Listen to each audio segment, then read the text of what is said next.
Acts.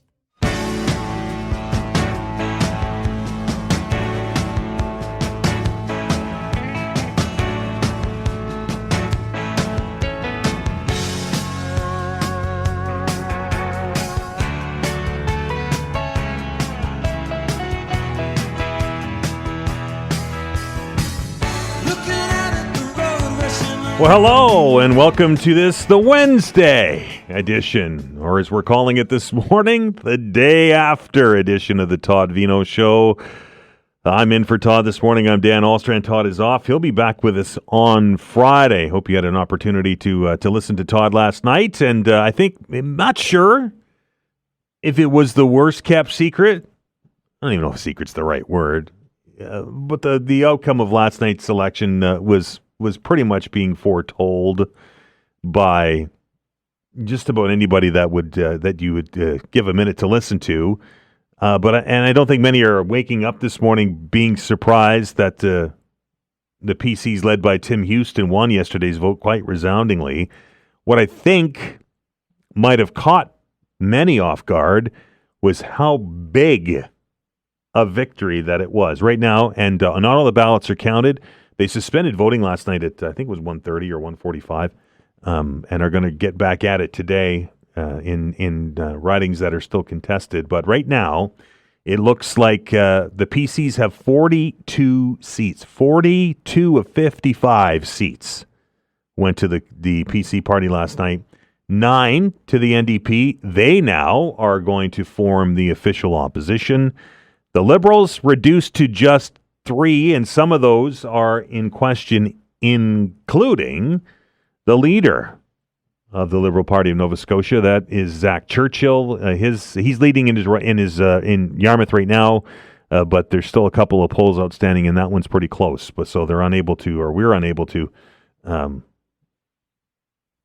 call that one yet. It's pretty close anyway. But the Liberals leading or elected in 3 ridings. That's it. And 1 independent, Elizabeth Smith McCrossan, was reelected. And what a night last night for the Blue Party, right? Now we're going to change things up here a bit on the Todd Veinotte Show this morning, and we're going to shift things around just to keep you on your toes and keep Vanessa on her toes. We're gonna do the open hour off the first hour today, and the reason why is mostly because I want to hear from you about your thoughts on last night's results. Also, we've reached out to all 3 of the party leaders, and we reached out last night. We're reaching out again today to offer them an opportunity to join us here and have a conversation with you, the electorate, about last night's results and where we go from here. Vanessa is shaking her head at me, saying that nobody has either picked up the phones or has responded, at least at this point. But we're going to keep that out for people, the party leaders, for the remainder of the day today. But this hour is dedicated to you. You're the ones who cast the ballots yesterday. I'm curious as to what your thoughts are on the results of the election. The telephone lines are now open, 902-405-6000. That's 902-405-6000. Your opportunity to join us and share your thoughts. I don't think many of you are going to be surprised at the outcome. I think that, as I mentioned off the top, 42 is a big number of seats. It's the super majority territory, right? It's my readings on a couple of these things are Premier Tim Houston, I can call him that again now, I thought was perhaps maybe going to see a little bit of a pushback from voters, particularly surrounding the fixed election date, and maybe some of the promises that he didn't live up to in the last campaign, but that doesn't seem to have resonated. In fact, they picked up seats, and it's one of the only governments in Nova Scotia history, I don't know the exact number, but it's one of the only governments in modern Nova Scotia history that have picked up seats going into a second mandate in government. Let that one bounce around in your head a little bit. In our electoral history, at least modern electoral history, it's never happened before, or it's only happened once or twice. So a strong mandate is what the Premier of Nova Scotia wanted.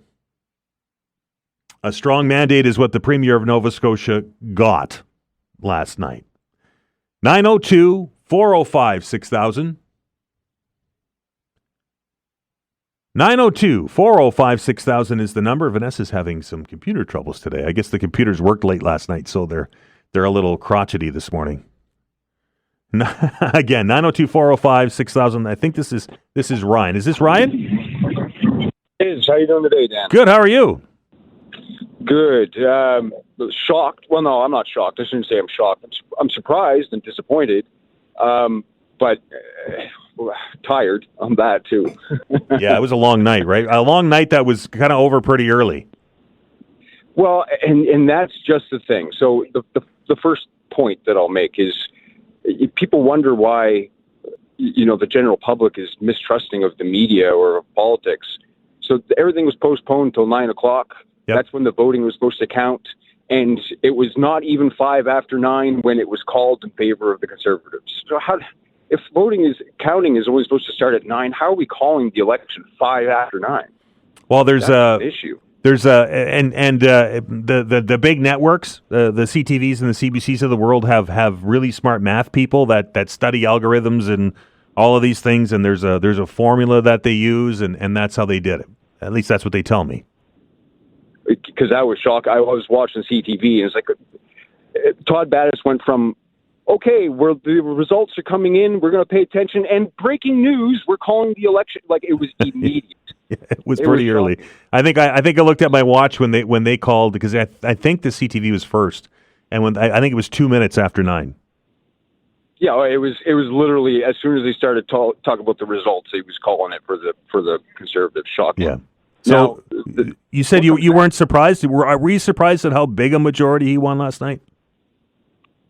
Yeah. No, I mean, no, I shouldn't. Well, yes, surprised, but more disappointed because. And again, I'm still flummoxed at how so many people decided to vote for this man again after he accomplished nothing in the last 3.5 years that he promised he was going to do. So the big question that I have now is what comes next? Right. So now you wanted your bigger mandate to deal with the federal government. They got it. Well, now you got it. So get to work. That's what I want to see. You want to be able to deal with the federal government for the carbon tax? We'll get to work. I want to see something on the books before Christmas. Like, no screwing around. You had 3.5 years. You did nothing. So now you have a new mandate, a greater mandate for presumably 4 years. I don't know. When's the next so-called fixed election date? And how do we pick that date now? I mean, did they just pick it out of the air? Is it 4 years from yesterday? I don't even know how that works. That's my next question. Like, What do we do? So is it just 4 years from now? I don't know. Is it 4 years from what was the previous fix? Like, it's all just so broken. Yeah. I don't know what to do, but I want to see him get to work now. You wanted your mandate. You got it. Get to work. No screwing around. We don't have time for this. All right. Appreciate the call, man. Have a good day. You too. 902-405-6000 is the number. And I've always said, and I know Todd will say it as well, that we have the most plugged in and smartest listeners in all of Canada that listen to the Todd Veinotte Show. Without question, bar none. And when I need to know something, I just throw it out to you guys, and you let me know. And I mentioned off the top of the program that the Yarmouth riding, that Zach Churchill's riding, was still in question. That apparently is not the case anymore. I got a couple of screenshots from John and from Lawrence, who said that, nope, they started counting again, and 37 of 37 polls are reporting Nick Hilton, the Conservative candidate in Yarmouth, has won. I think the margin was 14 votes, but Zach Churchill lost his own riding last night. That now is, well, it's not official, but that's the unofficial result in Yarmouth. So not only did he see his party reduced to 3, he saw his own riding turn to blue. And I think that puts the exclamation point on Zach Churchill's night. Let's go back to the phone lines. 902-405-6000. It's 902-405-6000 is the number. We welcome Nick to the program. Nick, how are you? Good morning. How are you? I'm tired, but I'm okay. I hear you, man. I hear you there. I stayed up as long as I could. Eventually, I did hit the button and went to bed. I live in the Hammonds Plains riding, and I'm going to say this without trying to rub salt, but I feel personally that last night's election was two things. It was a referendum on Trudeau, obviously. I think we had a lot of liberal voter apathy from the likes of people who aren't satisfied with our federal government, but also in my riding of Hammonds Plains, I think it was a referendum on hard work. I think it was, there wasn't enough done in the last 8 years with the previous MLA. There wasn't enough things done that were big, like fix the Hammonds Plains Road, put egress in for the people in the communities with only one-way inner road. Right. Wildfire. Yep. And I am hoping that this strong Tim Houston government will get to work on those issues. I think that those issues, like the Hammonds Plains Road's been a dog for decades, right? No doubt. It's awful. Yeah, it's a terrible road, and it's due to be fixed. And when Stephen McNeil was premier, they could have fixed it, and they didn't. So I think the loss was apathy and also a referendum on hard work. And I look forward to our new MLA doing the hard work and the Tim Houston government doing the hard work to fixing the issues that have been cast to the side. Houston also, he promised that he was going to start working on that connector, right, to Lucasville. So there's something for you to keep an eye on as we move into this next term. Yeah, we'll see. Yeah, right. See. I'm optimistic, and I'm a Tory, but I really do think it's going to be hard work, and it's just like everything, just like Tim Houston says, it's not a magic wand. It's hard work to get this stuff done, and it takes time, but I think we need to see some incremental progress on the issues that are facing us out in Hammonds Plains. Nick, great call. If you're listening, I'm here to help. Fair enough. Nick, I appreciate the call. Have a great day, sir. Thank you. 902-405-6000. In case you're curious, Hammonds Plains, that was won by Rick Burns, the PC candidate there. 32 of 33 polls.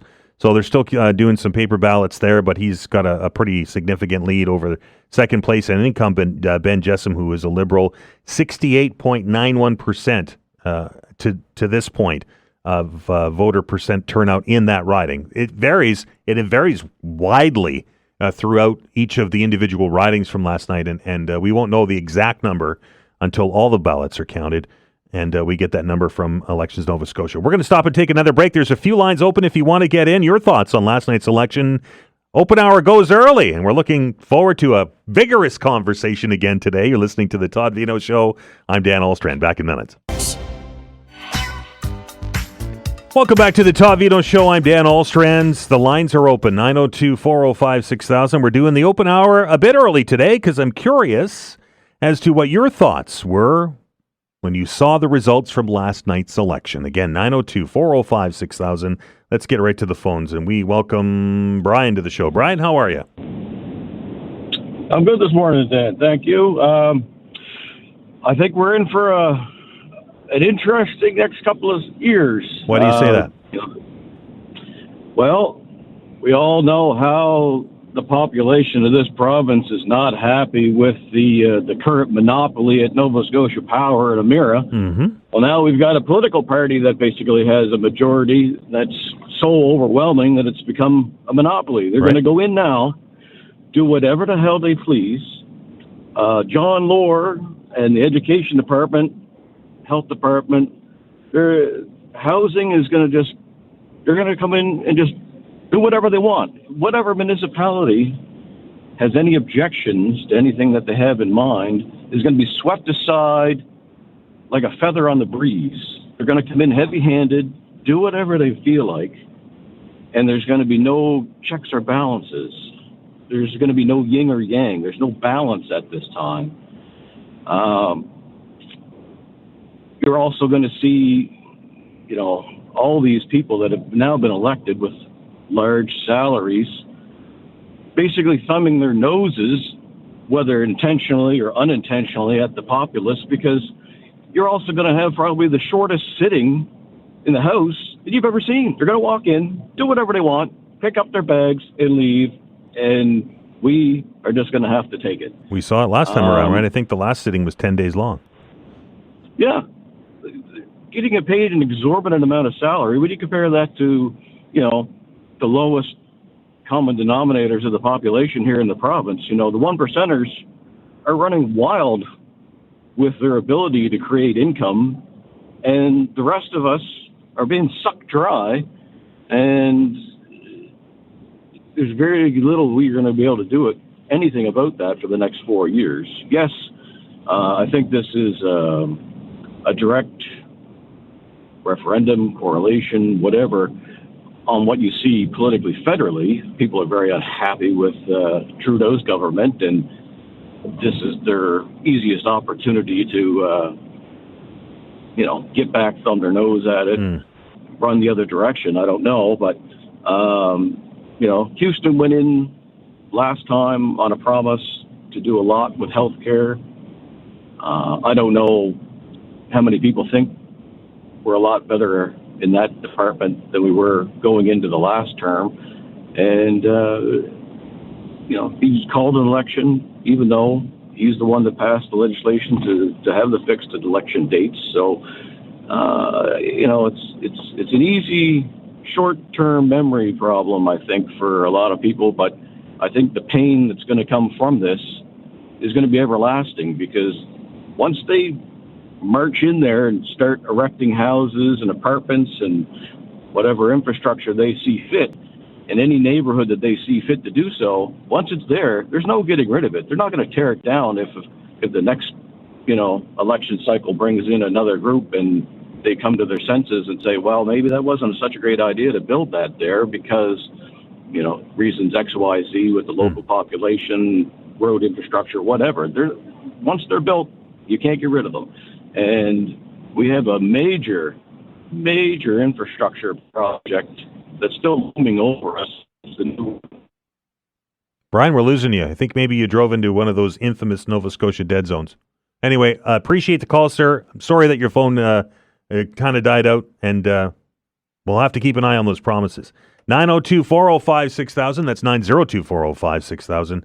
Let's go back to the phones. We welcome Robert to the show. Robert, how are you? Great. My question is, what was the voter turnout?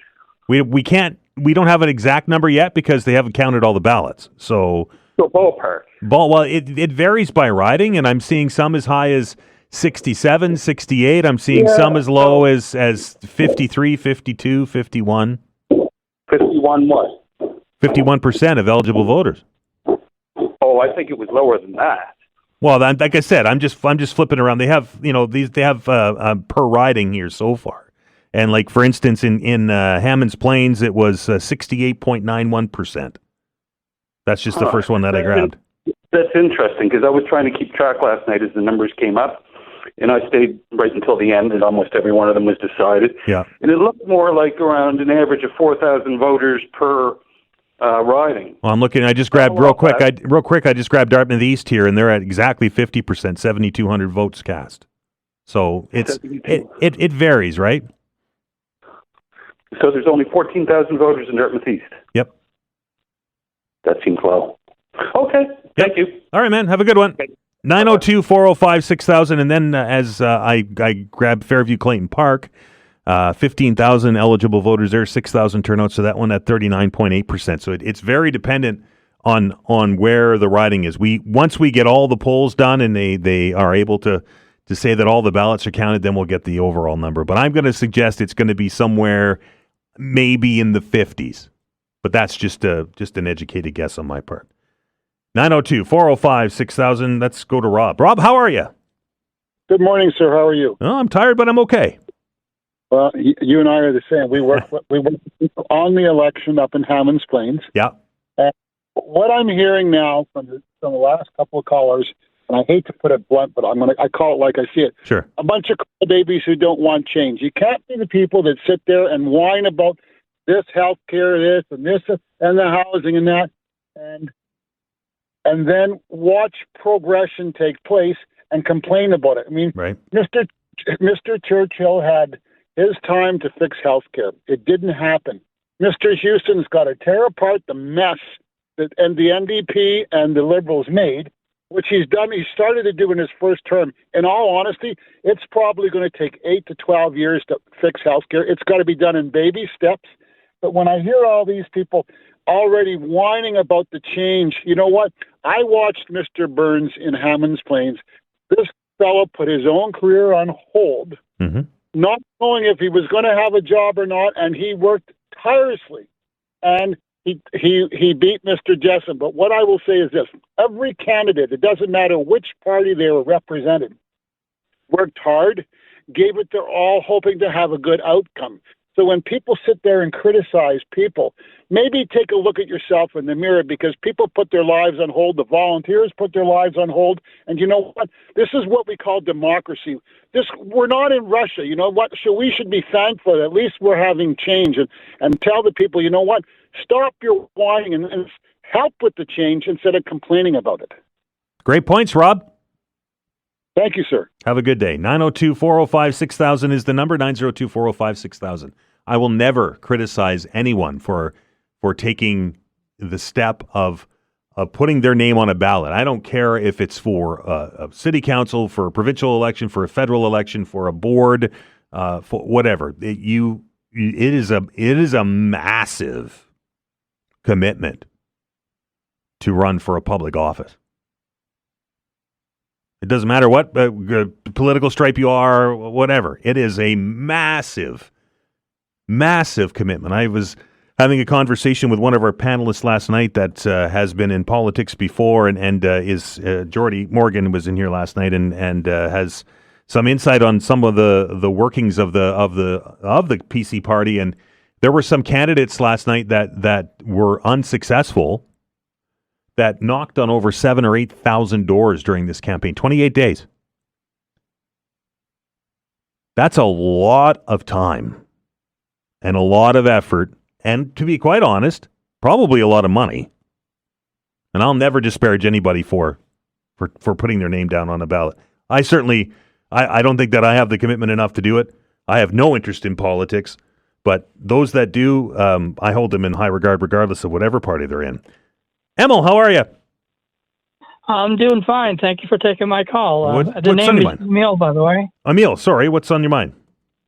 Okay, as an ex-fireman in the Hammonds Plains area Yes, for sir. the last 45 years here, I know the infrastructure for the Hammonds Plains Road.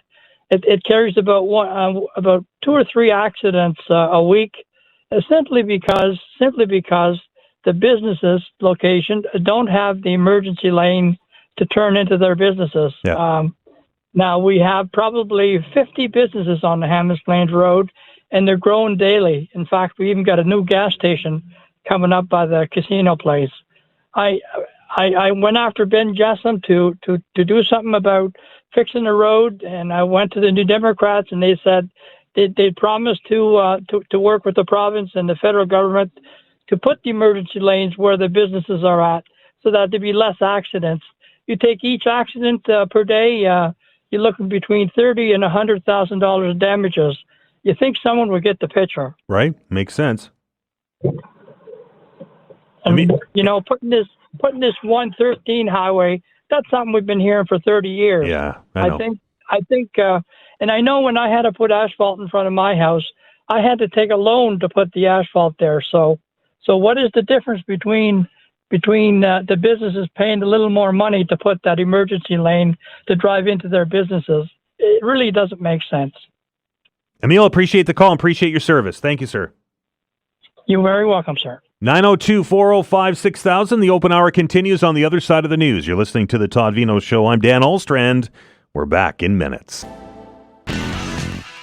Welcome back. Taking your calls. We're doing the open hour early today in light of last night's events here in Nova Scotia. A couple of lines are open. 902-405-6000 is the number. I really want to read an email here first, and I'm interested in your opinions on this as well, because I have been a skeptic when it comes to proportional representation in the past. I've never really got a good idea of how it works and how there isn't going to be patronage associated with it if parties are picking candidates based on numbers. But that being said, this from Colin, if this is democracy, then this style of democracy sucks. We need a better way of picking government. I'm seeing a turnout of 44. I haven't seen that number, but I'll take his word for it. I'm seeing a turnout around 44%, and of that 44%, half voted PC. So overall, from a population in which the government governs, only 20% gave the PCs absolute control over us all. How is that fair? Colin goes on to write, we truly need electoral reform to balance things out. We really need proportional representation and compulsory voting now more than ever. 902-405-6000. Tim has been on hold for a very long time. Tim, how are you?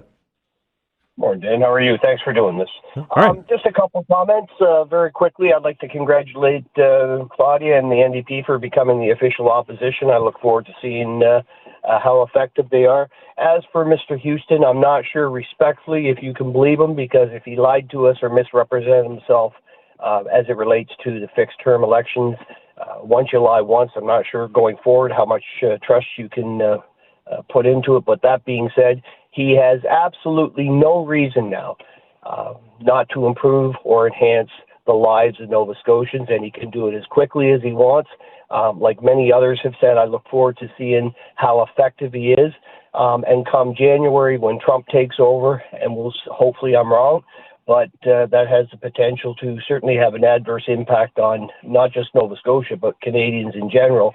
We'll see how effective Mr. Houston and the Conservatives are, and at that point it might be Polyev. But at the end of the day, that's democracy. May not agree with it, but I'll accept the results. Can't argue with you, Tim. Great points. Thanks. 902-405-6000. I looked it up this morning. I don't have it off the top of my head, but I think that Nova Scotia exports the numbers in I think it was 27 or $2.7 billion annually they did in 2023 to the United States. I saw a stat this morning that New Brunswick, of the entirety of New Brunswick's exports, our neighbor to the west, 93% goes to the United States. So Tim is right on the money with the Trump presidency on the doorstep.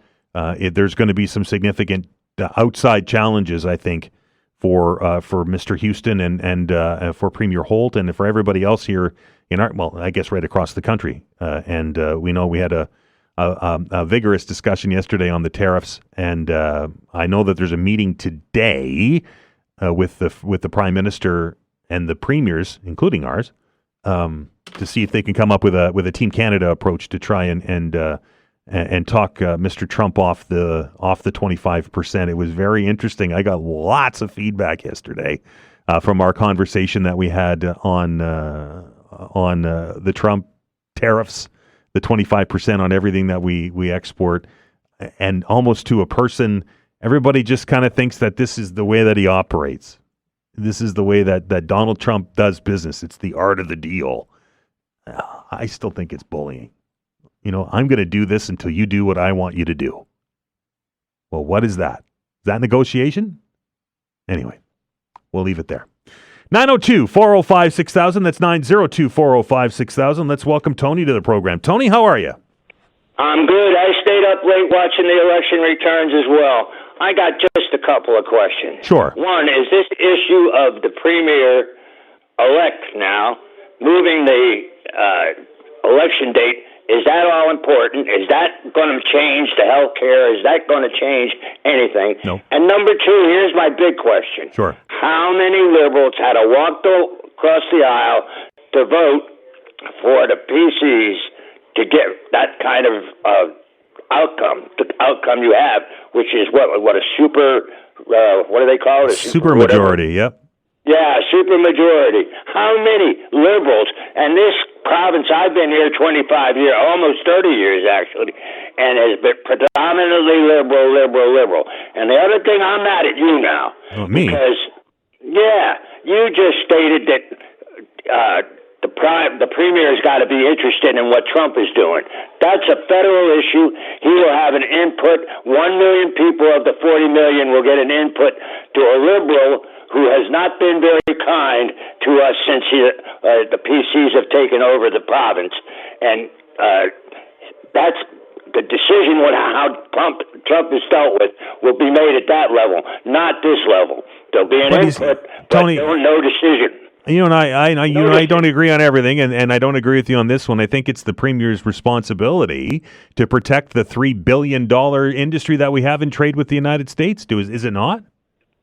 Well, is he going to call Trump and say, "Hey, look, we agree with you"? No, but I think we need to. I think deal with Trump. He has an opportunity today to say to the current Prime Minister, "Look, we understand this issue, and we are sorely affected by it. And past that, he has no power, none, when it comes to that negotiation. Right. That will be made at the federal level." But let's not lay that on him. He's got enough work to do to continue down the road that he was on. I personally hope that he continues. His healthcare efforts have been far more than the other two parties in their 12 years that they were in power. Far more. And if anybody wants to deny that, I'll sit down with him and show him the numbers. It's easy. It's easy. That's what got him elected. They're tired. The people here in Nova Scotia, and I talk to a lot of people. I'm involved in a pretty big group, and although I don't have a dog in the fight, I do pay my taxes, and they agree that so many of the liberal people that I work with or talk to say, "Yeah, we're voting for him. We've had enough of this." And the big thing is the future that the Liberals and the NDP have a sense that you can mortgage the future, continue to mortgage the future. We're going to do this, but we're going to do it over 10 years. Hopefully, something gets done, but thus far, I think if you really start looking at it, and I know you're a smart guy, you really are. I have a lot of respect for you. You're talented, and you have a lot on the ball about a lot of subjects, but I think you're giving the Liberals a little too much of a break on this issue. Tony, appreciate it, sir. Have a great day. 902-405-6000, 902-405-6000. Not to disagree with Tony, but to disagree with Tony, I think that the Premier has an obligation at that meeting today to stand up for Nova Scotia and our billions of dollars of exports to the United States. This whole business, and I know I'm going to upset people here, but I think it needs to be said, this whole business of, well, he's blue, I won't talk to him. That's BS. Tim Houston can stand in front of the Prime Minister and say, "I got 42 of 55 seats, Prime Minister. You got to listen to me now." And that was what he said he wanted to do from the outset. And I'm not going to be an apologist for Tim Houston and making a mockery of his fixed election date, but he sat right here in this very studio and said, "That's why I'm doing this. I need a fresh and I need a mandate to go to Justin Trudeau, who maybe isn't wear the same color tie that I do, and say, Mr. Prime Minister, I got 42 of 55 seats in the last election. If you want to have any chance of trying to secure any kind of seats in Nova Scotia, you better listen to me." I think that was the end game right from the start. I mean, the Premier was pretty open talking about that. That's why he said he did this. And now he's got that in his back pocket. If that tariff stays on, and I hope I'm wrong, but if that tariff stays on, Nova Scotia is going to suffer probably worse than most provinces in the country. Back to the phone lines. Let's welcome Bill to the program. Bill, how are you? Not too bad, sir. Not too bad. What's on your mind? I want to talk about the tariff thing, but two quick ones at the beginning. Sure. The postal strike. Yep. As far as I'm concerned, pay them what they want, but jack up the postal stamp prices. And you know that they get paid $30 an hour to deliver the mail, Bill? I know. What are you going to do? It's coming on Christmas, you got to do it. You can't do much about it. There's a lot of people that are doing an awful lot more difficult job for a whole lot less money than $30 an hour. That's the only hope I see. Anybody here will need one. What's going on with all the ladies? It's mostly men on your show calling in. Check that one out. I had almost half of the callers yesterday, I think, Bill, were women. So I mean, I don't. You check it out. Most of us. Well, men, it is, and I will say that basing on demographics, that we study a lot of that here at the radio station. Our core audience is male, but we get women calling here. In fact, I bet you they're going to call now that you raised it. The tariff thing. Yep, quickly. I'll tell you the tariff thing. He's going about it the wrong way. It should be, in other words, the tariff should be put on, like for instance, China and Mexico can put out these things so darn cheap. That's where you want to put your energy against that, not the lobster fishing or something that's reading on items that aren't competing with the states for business, taking business away and closing factories. That's the ones you're going to do the tariff on, not just a blanket thing. I'll tell you one thing. I hope it's not the idea like our man, but I'll tell you, we're heading in a terrible direction here until he gets voted in, because I think he'll put a stop to this war over there, the way it's going, just simply by over where, Bill? Which one? There's a couple of them. The big bad one there, with Russia, there with all in Ukraine. Yeah, that's right. I think he could put the fix to. We're heading in a terrible direction every time you wake up. Right. There's more and more. Anyway, that's enough for that. Thanks, anyway. Have a good one, Bill. 902-405-6000. The open hour continues on the other side of the break. This is the Todd Veinotte Show. I'm Dan Alstrand. We are back in minutes.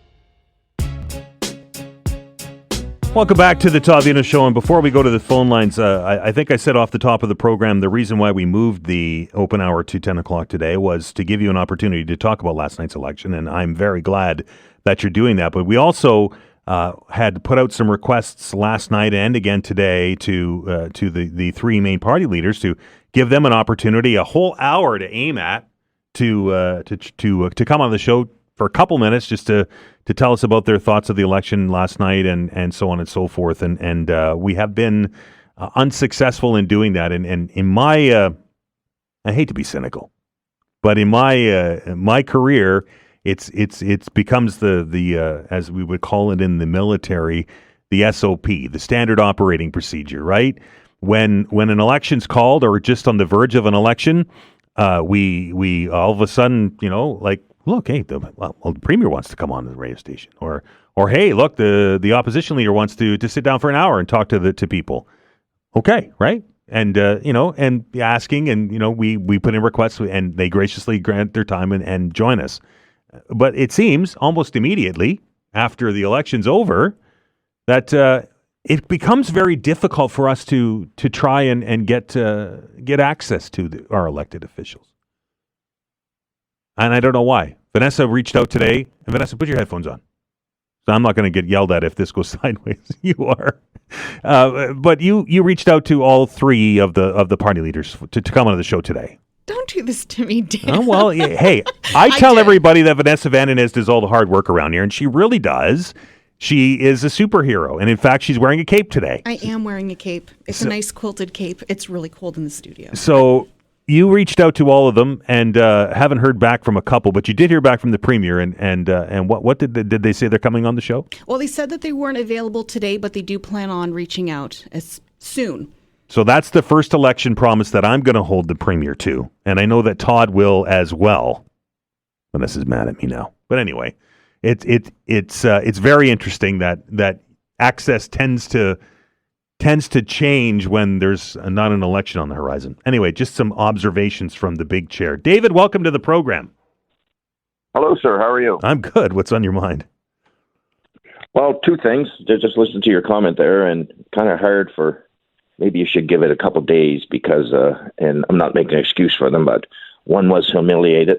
Yep. One is probably still partying, right? And the other one's probably figuring out what to do as the opposition party leader. So I think maybe maybe you should cut some slack and maybe give them a day or 2 days before. Maybe you're a nicer person than I am, David, but I think it would be appropriate to thank the people who put you in the office. Just saying. Yeah, and you know what? I'll agree and disagree with that one. Fair I enough. just think they need a little bit of time. That's all. Okay. What's on your mind? And I'll agree with you on the second part. The comment that you made prior to Bill there, you hit the nail right on the head. Well said. And that's exactly what happened. And kudos to you. You made a good point. Thank you. As far as the election goes, listening to your callers this morning, I don't know. I think a majority of them are from HRM. I'm not from HRM or whatever you call that place. I'm out in the country. But I will tell you that they seem a little bitter because the whole province doesn't rotate around HRM. Oh, HRM right. is not Absolutely Nova Scotia. not. Yeah, I hear you. And the people think they're going to win an election in HRM. Well, give your head a shake. Right. We out here, if you look at the map, there's a place called the province. It goes from tip to tip and coast to coast. Yep. It doesn't go in HRM. And to your callers this morning that wondering how many votes in Dartmouth and how many votes here. Well, how many votes in Antigonish and how many votes in Amherst and how many votes in Cape Breton? We have a big province, Dan, and it has spoken. The province has spoken, not HRM. So, what did HRM get? All orange? Most of it. Bedford has some blue in it, but the ring around the it's like ring around the collar, but ring around the harbor, it will predominantly orange. Yeah, and you're not going to win a provincial election with a ring around the harbor. Right. And for long as I lived in Nova Scotia, I don't think you're going to win an election with a ring around the harbor. So I think the people of Nova Scotia have spoken and have given him a supermajority. I know you know what that means. Yep. That means that he has the right to, the opposition can stand up and cannot hold back, cannot delay. Stops the filibustering, as they say. Yep. Exactly. So Claudia, her little snarkiness, her little way of digging, I think she needs to start cooperating. She could still have her say, she could still have her opinion, but I think Mr. Houston is in power that they're going to have to work together instead of fighting. And my last point, in this is that, you know what, to hear people say, what has he done in 3.5 years, a caller that you had on there, we got 4 more years of this. Look, there is some positive. I'll tell you right away, I'm not a Tory, but there is some positive, and being as a taxpayer and a landowner and so on and so forth, there is some up and downs, but I think that was a good move, Dan. I think when you see something in that high numbers, that's a lot of people speaking. Maybe like you said on the vote count, but that's still a lot of people speaking. Right. I mean, you're talking 47 seats, was it? 42 seats? 42. Yeah, that's unbelievable. So let's see what happens. But in closing here, the province doesn't revolve around HRM. HRM doesn't run the province. It goes from Sydney to Yarmouth last time I checked. David, appreciate the clarity. Thank you. Have a good one. 902-405-6000. Last word today goes to first-time caller Colin. Colin, how are you? Good. How are you doing, Dan? Good. What's on your mind? Well, everyone's talking about these tariffs, about Trump, and they're not talking about how all he wants to do is stop the illegal immigrants crossing the border north and south, right? It would cost so much more or less if Canada just stopped these illegal immigrants crossing the border, and that way Trump wouldn't raise the taxes. He'd have no need. So Canada needs to do its part and stop allowing the transporting of illegal immigrants into the States, and will have no economic effect at all. Colin? It'd be a much cheaper, yeah. How many lineups do you see at the Canada border going into the U.S.? Well, I'm just saying that's the only thing I understand that, Colin, but as I said yesterday, and I will say again today, I'm going to suggest that in the next 2 months, whilst the transfer of power in the United States happens and the mass deportations begin, there's going to be a massive influx of people that don't want to get deported that are heading north. And we should stop them. Well, whose responsibility is it to stop them? The Canadian government. Okay. So if there's a massive influx of illegal migrants going from north to south, then who's responsible to stop them? Well, I think the Canadian government has a part to play as well. But by your last statement, you say that it's the Canadian government's responsibility to stop the flow of migrants from south to north. Would it not be the Americans' responsibility to stop the flow of migrants from north to south? I think Canada needs to protect its borders in and out. I think that's sovereign protection. I think it's the due diligence of the government to protect its borders in and out. Fair. Colin, I appreciate it. Very quickly, we're almost out of time. Yep. So I'd like to talk about the maritime launch services and the spaceport being built in Canso. Yeah. I think more attention should be drawn to that nationally and provincially because, that's brings a lot of jobs and a lot of economic prosperity in this region. And I think we should be able to launch satellites into space nationally. I think that's like a national security issue. And I think more attention should be drawn to that. And maybe we'll bring aliens in from space. Well, they're already here, Dan. Colin, I appreciate it, man. Yeah, okay, thanks. 902-405-6000 is the number. The open hour will go tomorrow at its regularly scheduled time at 11 o'clock. We're going to stop down and take a break. When we come back, it's time for house calls. Dr. John Gillis will be joining us. If you have a medical question, a perfect opportunity to get access to the doctor. 902-405-6000 is the number. We're back after the news. Dr. John,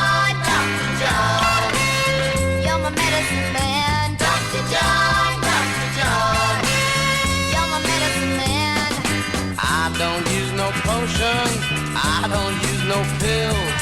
Just give me a little loving care, I can cure your ills. Welcome back. This is the Todd Veinotte Show. It's Wednesday. It's just after the news at 11, and that can only mean one thing. It's time for us to have our weekly visit with the good doctor, and that is Dr. John Gillis, and he joins me on the phone this morning. Dr. Gillis, how are you? Doing well, thanks. You watched politics pretty close in the province. What were your thoughts on last night's election?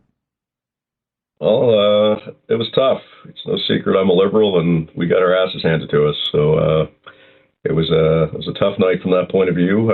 Congratulations to Premier Houston and his team. They obviously have the pulse of the people right now, and kudos to them on their significant victory. And as I have said elsewhere, to everybody who has served and won or lost, great admiration for the courage and the engagement to do so. It's politics is a big circle, right? It's very cyclical. So now it's, you figure out what went wrong, and then you move on from there. That's it. I've seen the cycle 3 or 4 times now, and it will come around again, and we move forward. 902-405-6000 is the number. 902-405-6000 if you have a question for Dr. John Gillis, a perfect opportunity. The lines are wide open. Dr. John should probably kick off by asking you what your thoughts are or what you're seeing with regards to all of the nastiness that's floating around in the air these days with COVID and RSV and that stuff. What are you seeing in the ER?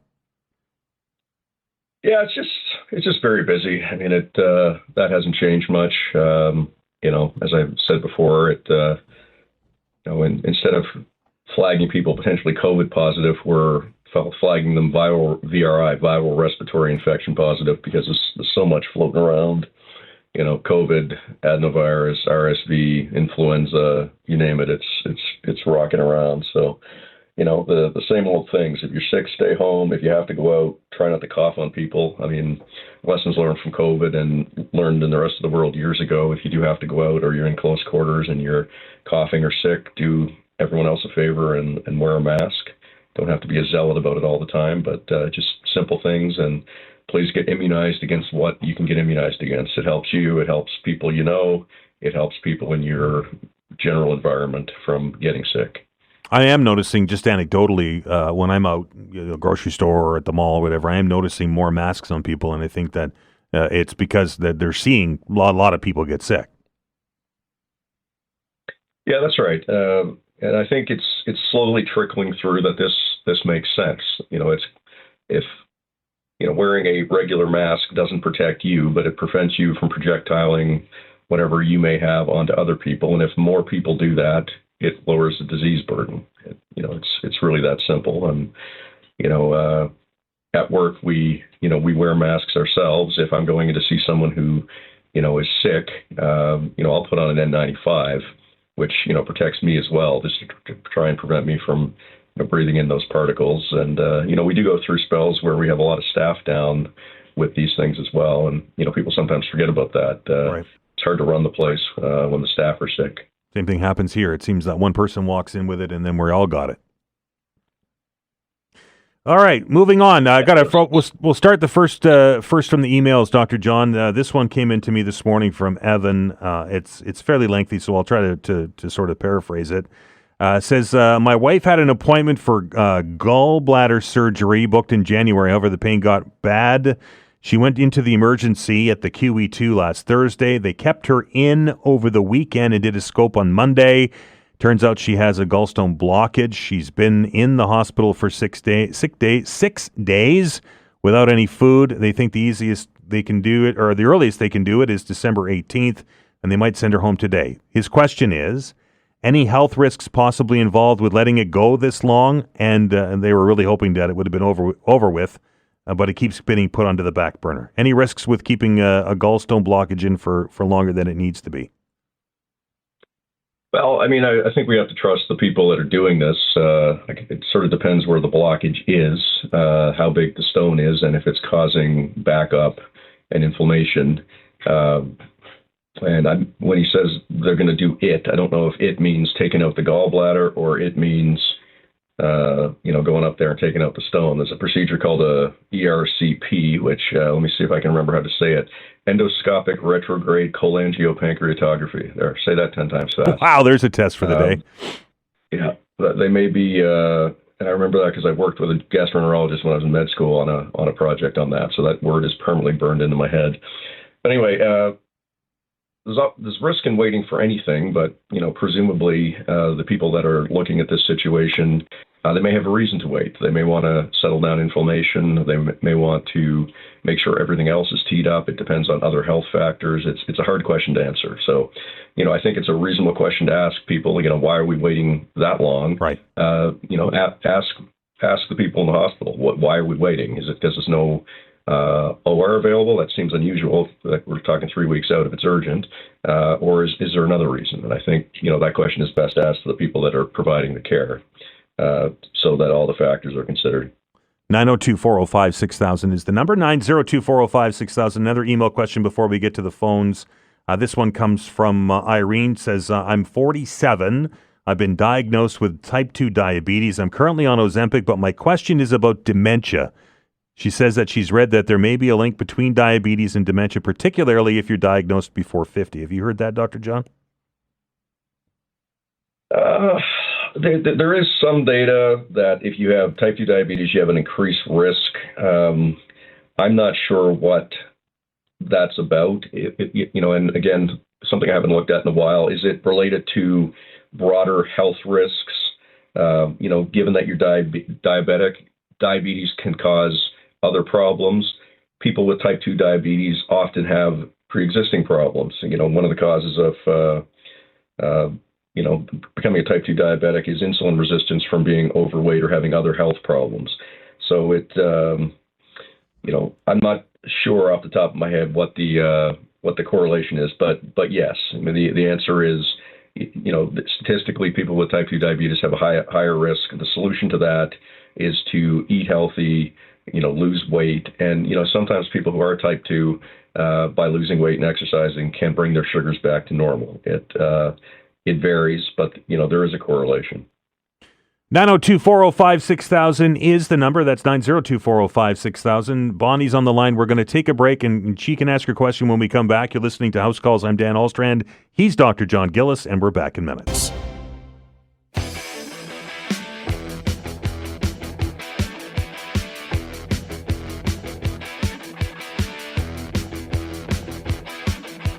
Welcome back. This is House Calls. He's Dr. John Gillis. If you have a question for the doctor, here's an opportunity for you to ask it. 902-405-6000 is the telephone number. There's a few lines open if you want to get on. Perfect opportunity. 902-405-6000. Let's go to the line and welcome Bonnie to the program. Bonnie, how are you? I'm well, thank you. I had a question for Dr. Gillis, of course, and I've been dealing with a sciatica issue, which I'm sure he understands can get very painful. It goes down on the lower part of the butt, down the back of my leg. I've been to chiro, I've been to physio, I've been to massage, and I do get temporary relief, and I do actually have a bit of relief now. How do I get rid of this? Yeah, it's not an easy question to answer. So, I mean, I think a couple things. Have you had imaging to determine, where it's coming from? Like, have you had a CT or an MRI of your back to see if it's... No. Sciatica can come from the nerve roots where they exit the spine, or it can come with the sciatic nerve being irritated, as it goes through the low back, through, for example, the piriformis muscle. So a diagnosis is important, to determine where it's coming from, and then you can attack the pain either sometimes by therapy or massage. If it's nerve root, therapy and massage isn't going to do much because it's deep. It sounds to me like if you respond to that it may not be.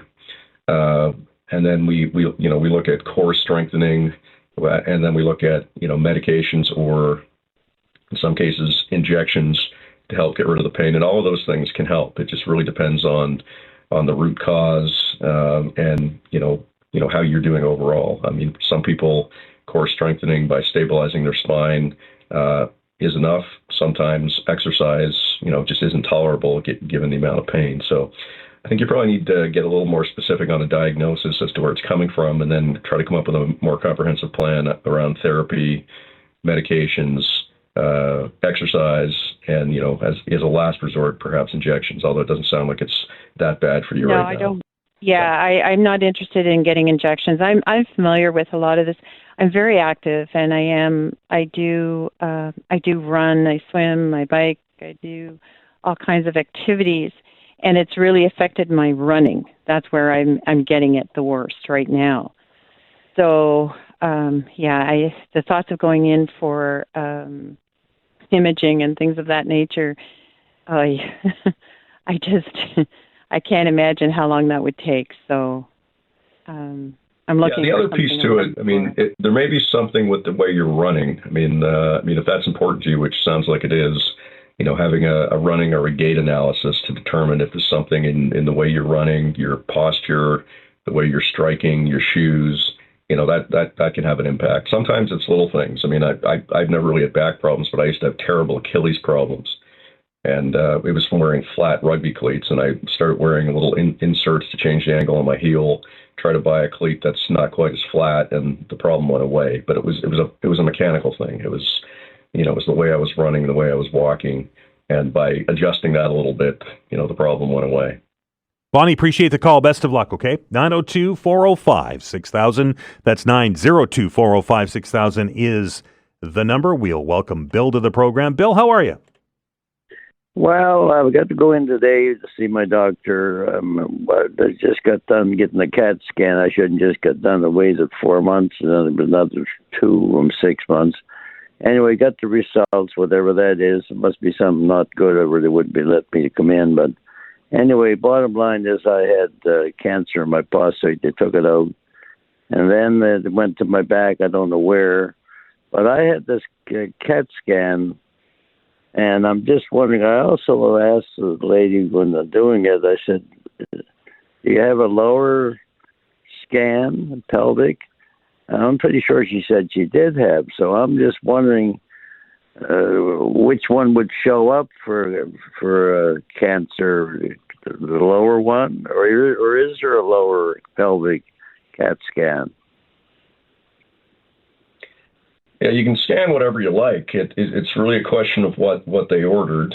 When you're taking a look at the lower spine, you would usually see most of the pelvis, but if they're not specifically looking at the pelvis, for example, sometimes I'll order a CT lumbar spine and hips, so they would take different views to look at the hips as well, which obviously are, the hip joints, are part of the pelvis. It really depends on what they ordered and what they were looking for. So, would a CAT scan of the lumbar spine show a lot of the pelvis? It would, but it depends what. It would. Well, that's what I'm after, to find out if I if the cancer's still there, if it got down, which one would bring it out? The regular one and just get done doing, or a pelvic one? Which one would normally pick up the cancer if it got back there? Yeah, well, when you say the cancer, do you mean prostate cancer?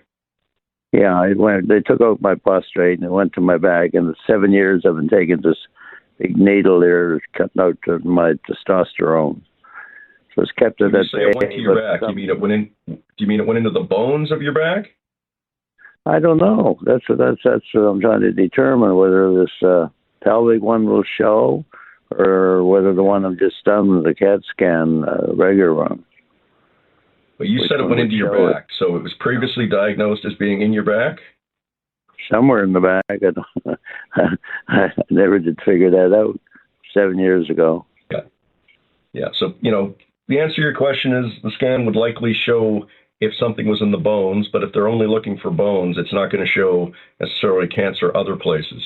You need to review it with the person who ordered it and ask those questions. Like I said, I don't know what they ordered, but that report should tell you when you review it with your doctor. Thanks, Bill. Appreciate the call. 902-405-6000 is the number. 902-405-6000. Let's grab another call here before the break, and we welcome John to the program. John, how are you? Not too bad. How you doing, sir? Good. Your question for the doctor, please. I'm a retired military member, 46 years old. When I was overseas, I broke my neck at the C2, C3, C6, and T1. Later on, after getting home, they found 2 aneurysms behind my C1 and C2, and an aneurysm in my left carotid artery. I do have Marfan's. I'm 6'7", 240 pounds. And the other night, I was using the washrooms and my legs just gave out. I actually had to call a friend. I was on the floor. She had to drag me out so I could get into bed. Like, they just weren't working. And I'm wondering if that has anything to do with that. I'm sorry that happened to you. That's very nonspecific. I can't answer that question for you. I mean, your legs going weak are typically related to the nerves in your back, not in your neck. Presumably, if you broke your neck, it healed. You haven't had a new injury. But, if you're having weakness in your legs, you probably need to get that investigated. But, off the top of my head, I can't correlate that with your previous neck injury. How long ago was the neck injury? 2006, 2007. Yeah, so I off the top of my head can't correlate that, but you've had a lot happen. If you're having leg weakness, you need to get that investigated to find out why you're having leg weakness. It may have nothing. It most likely has nothing to do with your neck, especially if you didn't have a new injury or anything. But if that happened to you, you need to get that checked. Thanks for the call, John. I appreciate it. Best of luck. Thanks for your service. 902-405-6000. That's 902-405-6000. Very quickly, before we go to the break, Dr. John, an email question says, I have had LASIK surgery, and ever since my eyes have been really dry. It's normal, and outside of drops, is there anything that can be done because it's getting bad?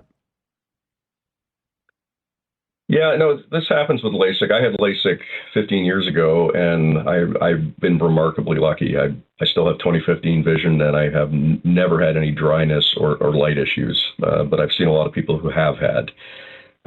Drops are the mainstay. What I typically say to people in this situation is you just want to make sure there's not something else going on, some other sort of inflammation, off the cornea of the eye itself that is making it feel uncomfortable and, perhaps mimicking dryness. So, continue with the drops, but it's probably, if you haven't, worth getting checked again just to make sure it's not, some sort of inflammatory or other allergic condition that's contributing to this, because it may be more than just the effect of the LASIK, because, again, usually people can manage, but if it's getting worse or changing, it's probably worth getting at least an optometrist to take a look at it. If not, perhaps the person who did the LASIK itself. Yeah, that was my next question. Where do you go to get that checked? Is it the eye doctor or is it the person that performed it? Yeah, it sort of depends on the timeline. It's probably an easier starting point to get an optometrist to check you, and if they don't have anything, you could circle back with the I mean, mine was so long ago that I don't think I'd go back to God love him, Dr. Beliveau. Life changing for me, from terrible vision to perfect. But if I had a problem now, I'd probably start with an optometrist and go from there. Going to stop and take another break. House Calls continues on the other side. The number 902-405-6000. Dr. John is back after the news.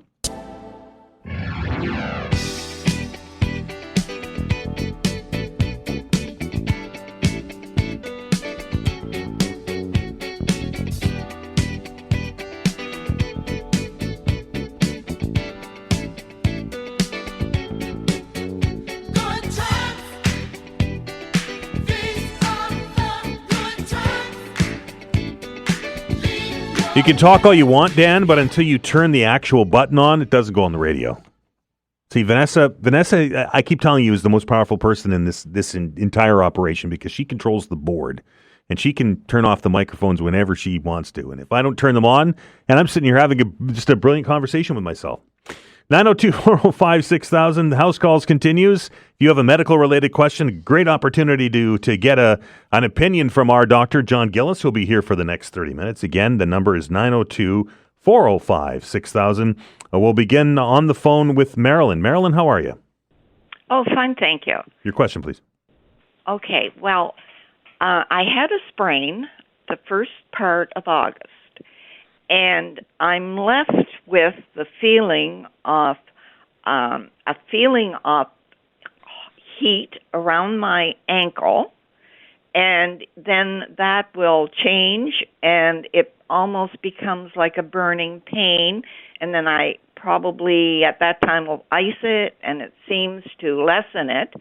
I've had 10 visits to physio, doing the exercises, and in the beginning, I didn't have this burning feeling. This only started probably 2 months ago, and physio knew about it, so I'm wondering, is this going to just linger, or I was thinking of sports medicine or seeing ortho, so I'm wondering what Dr. Gillis's recommendation is. Yeah, so you were diagnosed with a sprain. Did you have an x-ray to rule out a fracture, I assume? Yes, I had the x-ray, and they thought it would be around a category 2 sprain. I missed 2 steps on my stairs and turned my ankle over and fell. But I didn't have any broken bones. That's fair enough. Yeah. And have you been wearing a brace or anything to stabilize your ankle? I went to the doctor initially, and he said a boot for 6 weeks. I bought the boot, right. And then I got to my family doctor. She said 6 weeks. I think 2 weeks would be enough. I wore it then for the 2 weeks, and then I went and I bought a brace, one of those elastic things, but it was very uncomfortable because it would roll up in the arch of my foot when I was walking, so I didn't see that it made much difference either. But as soon as I got out of bed in the morning and put my foot on the floor, within, I would say, 30 seconds, it just feels warm all around my ankle. And then when it really acts up, it's almost like a burning pain, and then and like I said, I ice it. But so you probably have some ongoing inflammation that's causing some nerve irritation. I mean, to get rid of the inflammation, really you're looking at local therapy, with ice, sometimes ultrasound or laser, taking anti-inflammatory pills, or sometimes topical creams like Voltaren and that sort of thing will help. I've used that. I use that. Then when I go to physio, they did dry needling, they did laser. I mean, it doesn't. Nothing seems to work.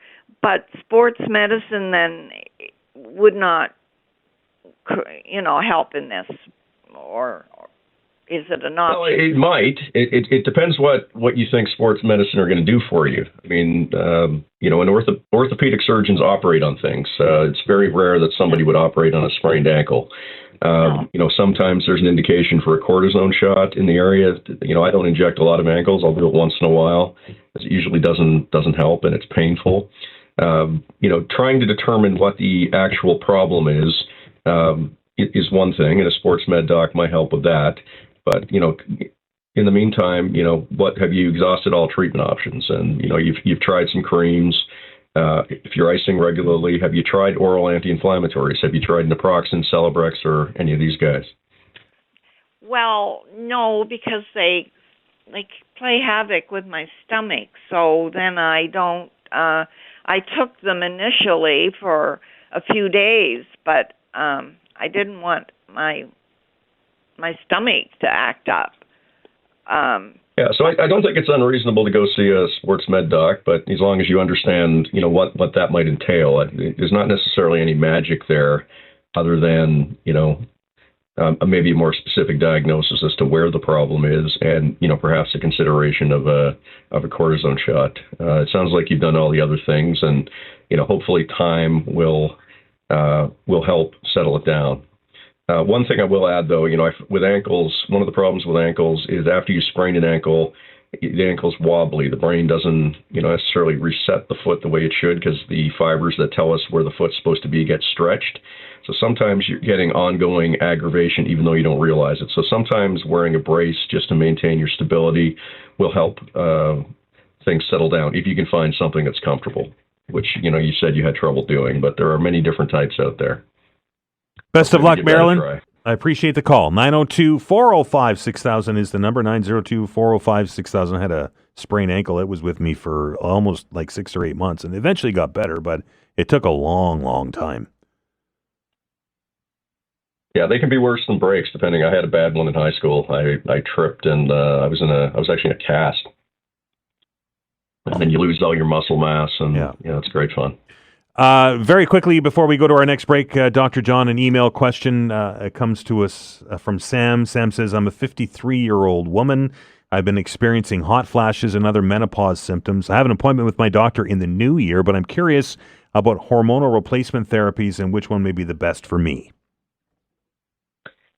Yeah, I mean, this is a hot and kind of a complicated topic. I mean, there are a lot of different combinations available.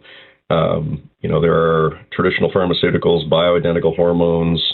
There are drugs that can be used to treat symptoms in the absence of hormones. Some of it relates to, any risk of cancers in the family and that sort of thing. So it's really not a simple question. It's probably something, best reviewed with your practitioner and, to go over the options, the combined risks to see, if it's worth, and it often is, but to see what the best option is for the individual, because there's a lot of factors. I hear from women that are in going through this process that there have been some pretty significant advances in that kind of therapy over the last few years. Absolutely. And, it's, personally, it's not something I deal with a lot directly. And, I'm fortunate to have some colleagues that if I need some advice on that, I'll go to them. And, it's, and much the same as they'll come to me for, acute things, pain, that sort of thing. So we collaborate on that basis. But there's a lot of good information out there, and there's a lot of people, with a real handle on this. And, it's, women, who are having these issues, should seek help and get it so that they can, not have to suffer through, some of the symptoms that go along with menopause. 902-405-6000 is the number. Catherine's on the line. She's first up after the break. You're listening to House Calls. He's Dr. John Gillis. We're back in minutes.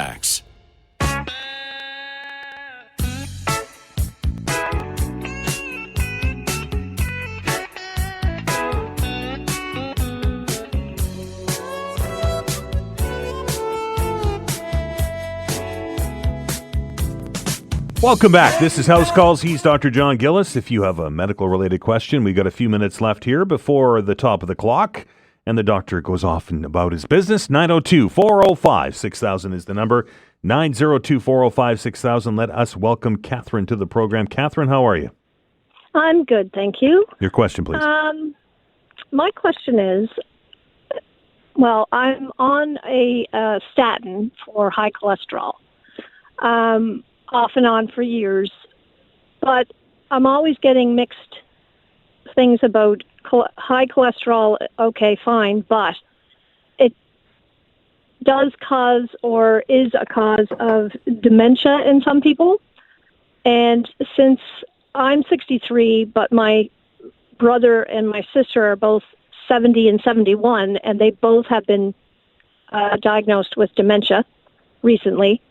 And it's kind of scary because I'm on a cholesterol pill that may cause dementia, or I may get dementia anyway. So would you be on a high cholesterol pill if you thought it caused dementia?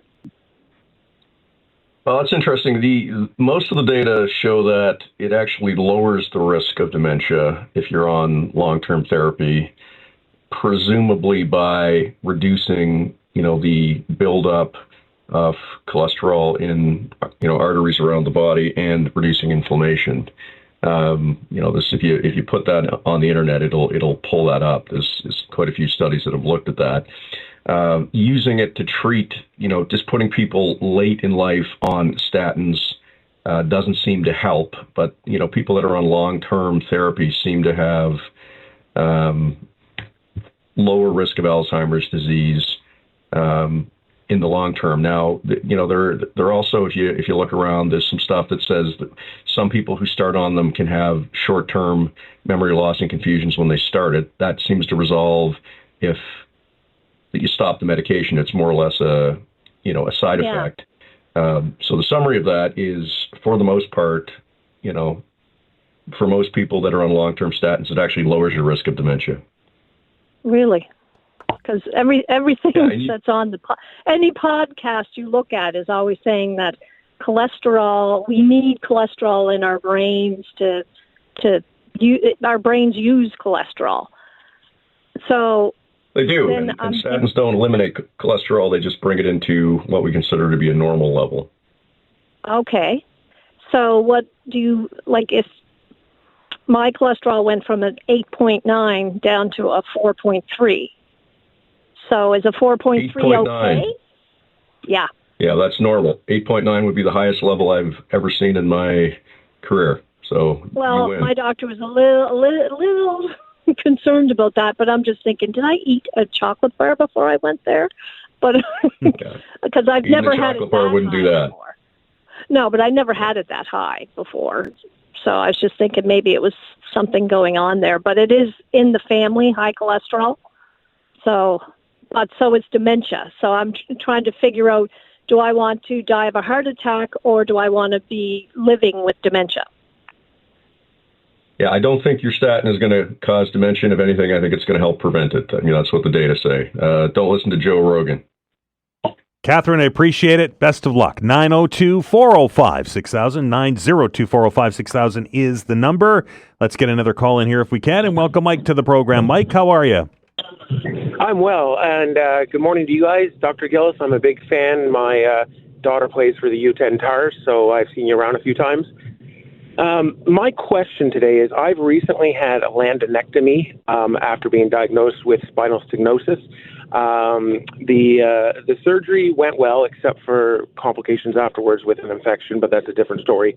Almost immediately, 80% of the pain was gone, and it was great. But now I've been developing a different feeling of pain. It's like feeling has returned to my legs. They used to be numb, pins and needles, stuff like that. But now it's almost like my tailbone is really badly bruised. Every time I sit for too long, and then when I go to stand, I get pain in my tailbone. My question is, should this be something that I can look up or investigate with the surgeon, or is this something that is possibly completely unrelated, and the first steps would be to go to my family doctor and look for other types of solutions?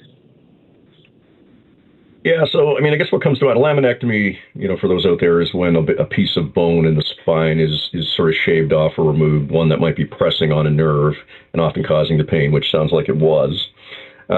There's a couple possibilities. One is that you had something down lower that was causing some pain, but it was being overwhelmed perhaps by the other source of the pain, where you had the laminectomy. So you may not have been aware of the other because the first issue was so bad. So that's possible that there was something that was already there that may have been noted on a scan. It's theoretically possible that something happened with the surgery, but that's probably unlikely. It could be that something has happened since. It could be that you've somehow herniated a disc or inflamed something, pulled a muscle in the meantime. How long ago was your surgery? The surgery was the first week of June. Yeah, it's not that long ago. I mean, I'd probably go back to the surgeon and say, and they may or may not have time to see you or the capacity, but to say, look, things have been going well, but I have this new pain. Could we take a look? Now, whether they book you in directly, you are inside of a year. Whether your family doctor would have to, fire a new referral, maybe. But I would at least start there. If not, then the second place to go would be to go, have a chat with your family doctor and, get it examined. Maybe something simple. It may be that your tailbone itself is inflamed. It's external. We see that from time to time. Sometimes, we're not sure why. So you get that examined, and then you consider some additional imaging to follow up on the, what you've had in the past. Typically the surgeon would have an easier time getting something if they wanted to follow it up. So I'd follow that process. Okay. Yeah. No, I have an appointment with orthopedics for unrelated my shoulder injury. And so while I'm there, I'll probably talk to the receptionist then. Sounds good. We'll see you at the field. Mike, I appreciate it. Best of luck, sir. And we've got time, Dr. John, I think, for one more call. Let's get Tammy on the air here. Tammy, how are you? I'm doing well, thank you. Your question for the doctor, please. Dr. John, my partner recently had open heart surgery back in May, and now 2 weeks ago he's just taken quite a massive stroke. No use of the right arm, very little use, of the left arm or the left leg. I'm just wondering how we can help him gain a little bit more mobility, if that's possible. Well, I guess, first of all, sorry that happened. That's a lot to deal with. The first answer is rehab. Often patients who experience these events, sometimes they get admitted to the inpatient rehab unit. Was that ever considered? Actually, he is there now. He was taken there last Thursday. He's showing a little bit of progress, his frustration, and just wondering, with that part of the brain being damaged, is he ever going to be able to regain mobility? Yeah, I can't really answer that without, seeing his function and or knowing, what the scans show. Most people are able to make, some progress. Some people make miraculous progress. But again, the people, that's the place to be. They do amazing work at the rehab center, and they're used to dealing with strokes of all shapes and sizes, trying to optimize people's health, their blood pressure control, their cholesterol, but also to give them the rehab tools they need to get moving again. So it can be a slow and frustrating process, but that's definitely the best place to be. And right. Hopefully he makes progress there. The brain is remarkable, and sometimes what we see. I've seen a few people over the years who had terrible strokes, and then. I remember a guy a couple of years ago was in, and he's like, "Hey, Dr. Gillis, remember me?" I'm like, "Sorry, I don't, sir." He's like, "I had a terrible stroke." He couldn't move. At one point, I think we thought we were going to lose him, and the guy walks in the door and says hello to me. So it can happen. Yeah. It can happen, and just hope for the best. But it can be frustrating for everybody, particularly for the person experiencing it. Particularly, we see people that are trying to rehab and their mentation is fine, but they're having trouble speaking or they're having trouble moving, and that can be remarkably frustrating. And providing the support there is, the support that you provide is critically important. And as important or more important, than the medical team. They're both critically important. Absolutely. Okay, great, Dr. John. I just wondered if there was, something, if there was anything alternative, something to help him get his arm moving, like nerve related, or it's all just brain. I don't know what you mean by alternative. Like maybe some osteopathy or massage therapy or, I don't know, needling or something that might help the muscle. Yeah, I mean, it depends. It depends what the problem is, right? All of those things are, incorporated into what I believe that they offer at the rehab center. It really is depending on what the nature of the problem is. I mean, you can't if someone can't move their arm at all, it's hard to do rehab with the muscle. But you passive stretching to make sure that things don't contract, bracing, all the things to help people to buy time as the body heals itself. They're pretty expert at it there. I maybe trust the unified process that they have there because they're very good at it. Now, as time passes and as he improves, all those things, anything that can be done to improve strength, function, and ability is useful. All those things you mentioned can be useful, but the key is integration, and that's what the rehab center offers. Tammy, we're out of time. Best of luck, okay? And Dr. John, we'll talk to you next week. Very best. That is House Calls. We're wrapping it up for another week. Dr. John will be here next week. Same time, same bat channel, as Rick Howe used to say. Very quickly, before we go to a break, some breaking news just came across my desk, and it's not good news for those I'm looking out the window at this morning. Mediation efforts in the Canada Post talks have been suspended, both sides far apart on the issues. The special mediator appointed to assist in the talks between Canada Post and its striking workers have decided to suspend the effort, saying the two sides remain far apart on critical issues. Here's the kicker. Federal Minister of Labour Stephen McKinnon has requested both parties in his office today. More in the news. We're back in minutes. Facts.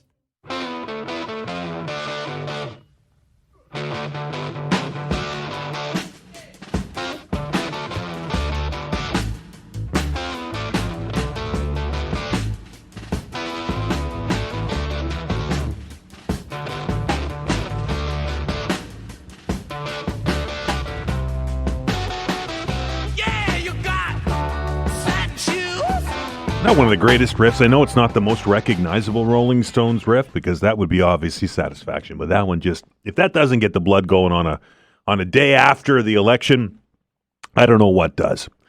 You're probably wondering why there's no open hour. And if you weren't with us for the first hour, we kind of switched things up today. We did the open hour in the first hour today and just a bit of a switcheroo today just to keep everybody on their toes. No, we wanted to try and give some space for the party leaders to join us in over the hour, the 10 o'clock hour, and, well, that didn't happen. But we had some fantastic calls, and we will take calls again at our traditional time tomorrow here on the program.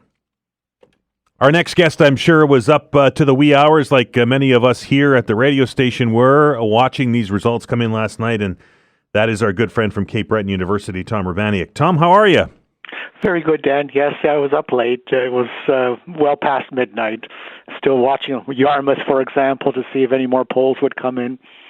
Tom, in media circles, particularly in radio circles, it's tradition that we get, we do a show, and we did last night. Todd did a fantastic job. And, we have pizza. Do political scientists get big pizza and a bottle of Coke and watch these things, or is it more low key?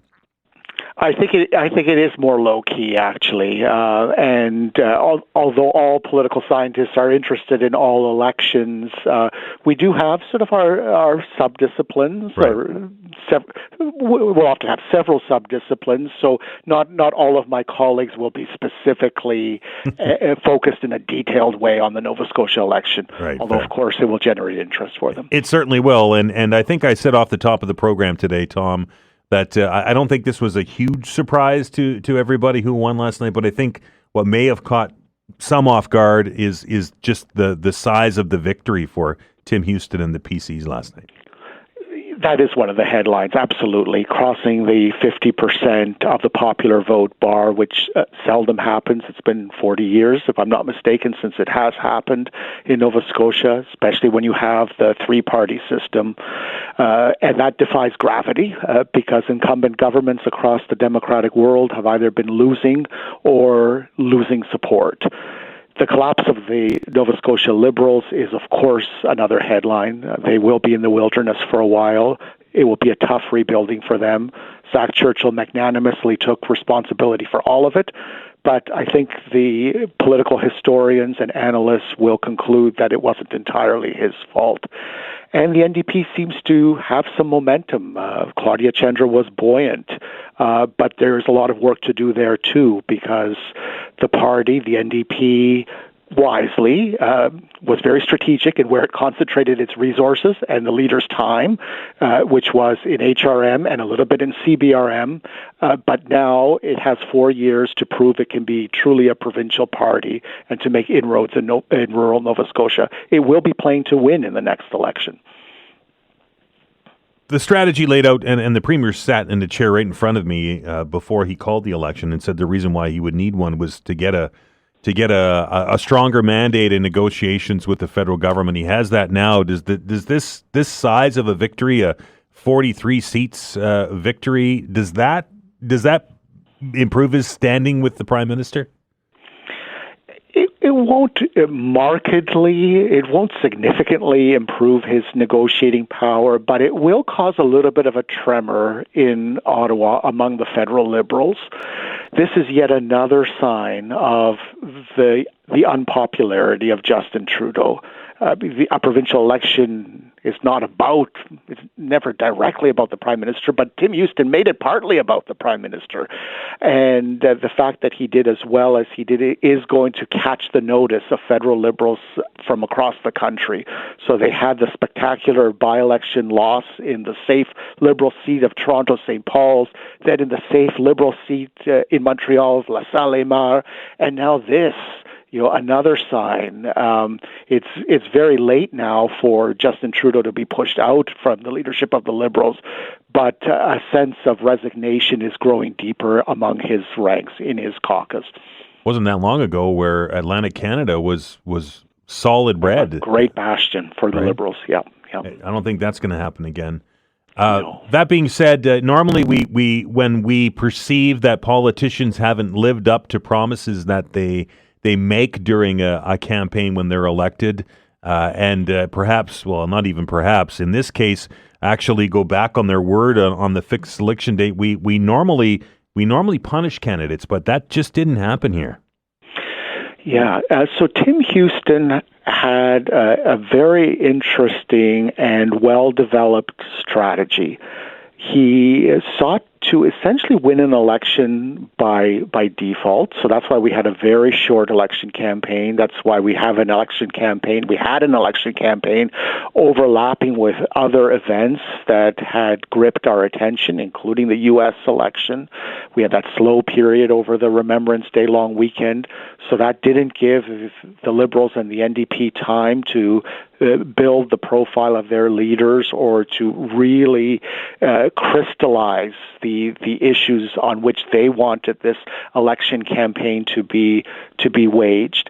And then Tim Houston himself, beyond sort of his attacks against Justin Trudeau, which actually started to lessen as the campaign went on, he started to develop the narrative that this government understands the core issues. We're focused on the core issues: affordability, housing, healthcare. We've avoided the social conservatism stuff that Blaine Higgs in New Brunswick got caught up in. And although we haven't fixed these problems, he had promised to fix healthcare in 2021, but this time he said, although we haven't fixed these problems, we've made progress on these problems. And so here we are as a sort of pragmatic, cautiously progressive government that understands your pain, that can't solve all your problems, but that can at least do something to acknowledge that you are suffering through these problems. That was the tone that Tim Houston himself adopted. Meanwhile, the communications machinery within the party went negative. And they saw opportunities to go negative, for example, on portraying Zach Churchill as the junior protege of Justin Trudeau. So Zach Churchill, veteran provincial politician, even though he's only 40 years old, he's been on the scene a long time, since 2010. He's held senior ministerial portfolios, but he didn't have a tremendous profile among Nova Scotians. He wasn't really a household name. And that's owing in part to the fact that he had served with Stephen McNeil. And Stephen McNeil often was a one-person government. He didn't give his ministers, his colleagues in cabinet, enough profile. So the PCs this time said, we have a chance to tell the public how they ought to think about Zach Churchill. And they portrayed him as Trudeau's junior protege, and it worked, at least in some quarters. Tim Houston made a raft of promises during this election campaign, some which I think Nova Scotians are getting behind, some maybe not so much. I know that you and I have had a conversation about the bridge tolls and what that means.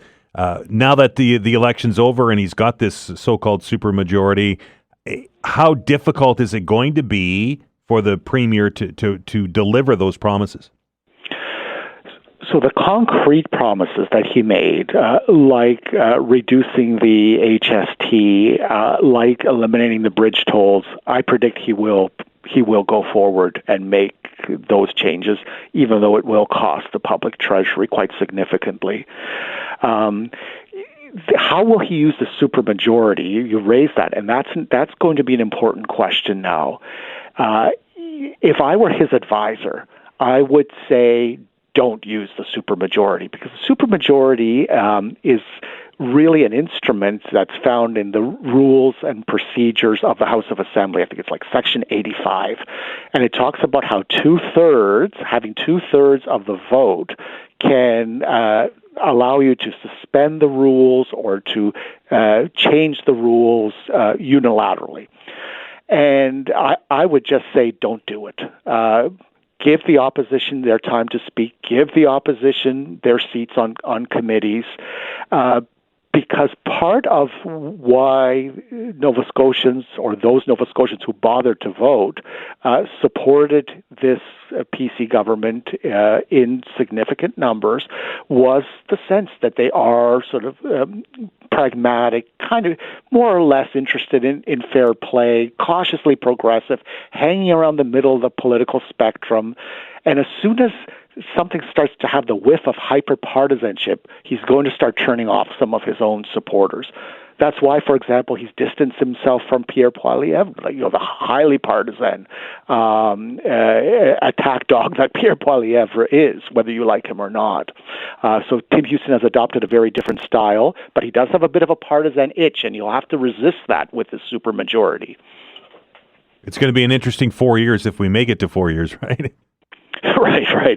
3 or 4 years. Yeah, we will see. I mean, the fixed election date law is still in place, so right. we'll see if. How do we pick the new date, Tom? Do you know? Like, how does it go on the day that they're sworn in? 4 years, or how do we pick that date? No. So it will still be July the 15th. Well, okay. The third Tuesday of July, and so it would be a little less than 4 years actually if we honor the fixed election date next time. It'll be interesting to watch the official opposition. Can they build out from their urban base? Claudia Chandler, although gracious in her concession speech, was nonetheless actually combative already. She was already sort of trying out for the new role that she will have. Well, and that's her thing, right? She kind of always has been that way. Yeah, she is an effective performer. She is effective in the legislature. She's a good speaker.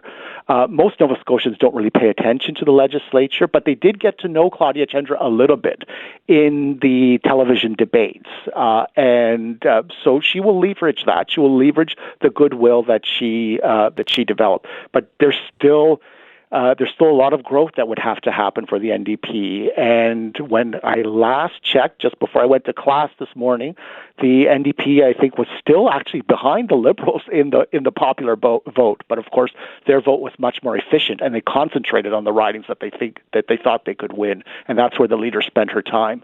But now she will have to spread her time across the province. I mean, she will have to show that she leads a provincial party.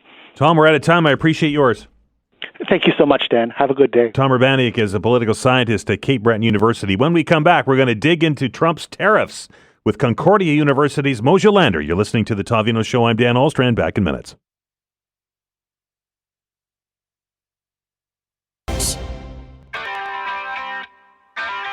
Well, to say we had energetic conversations about Trump's tariff yesterday, I think, is a misnomer. In fact, the panelists last night used some of my comments as part of their debate. So it's on the people's minds. It's on everybody's radar, and it's still to be determined what the exact effect of that is going to be. And when I have questions about what happens to our economy and what happens to business in Canada, one of the people that I reach out to is on the line with us and is joining us from Concordia University. Moshe Lander, how are you?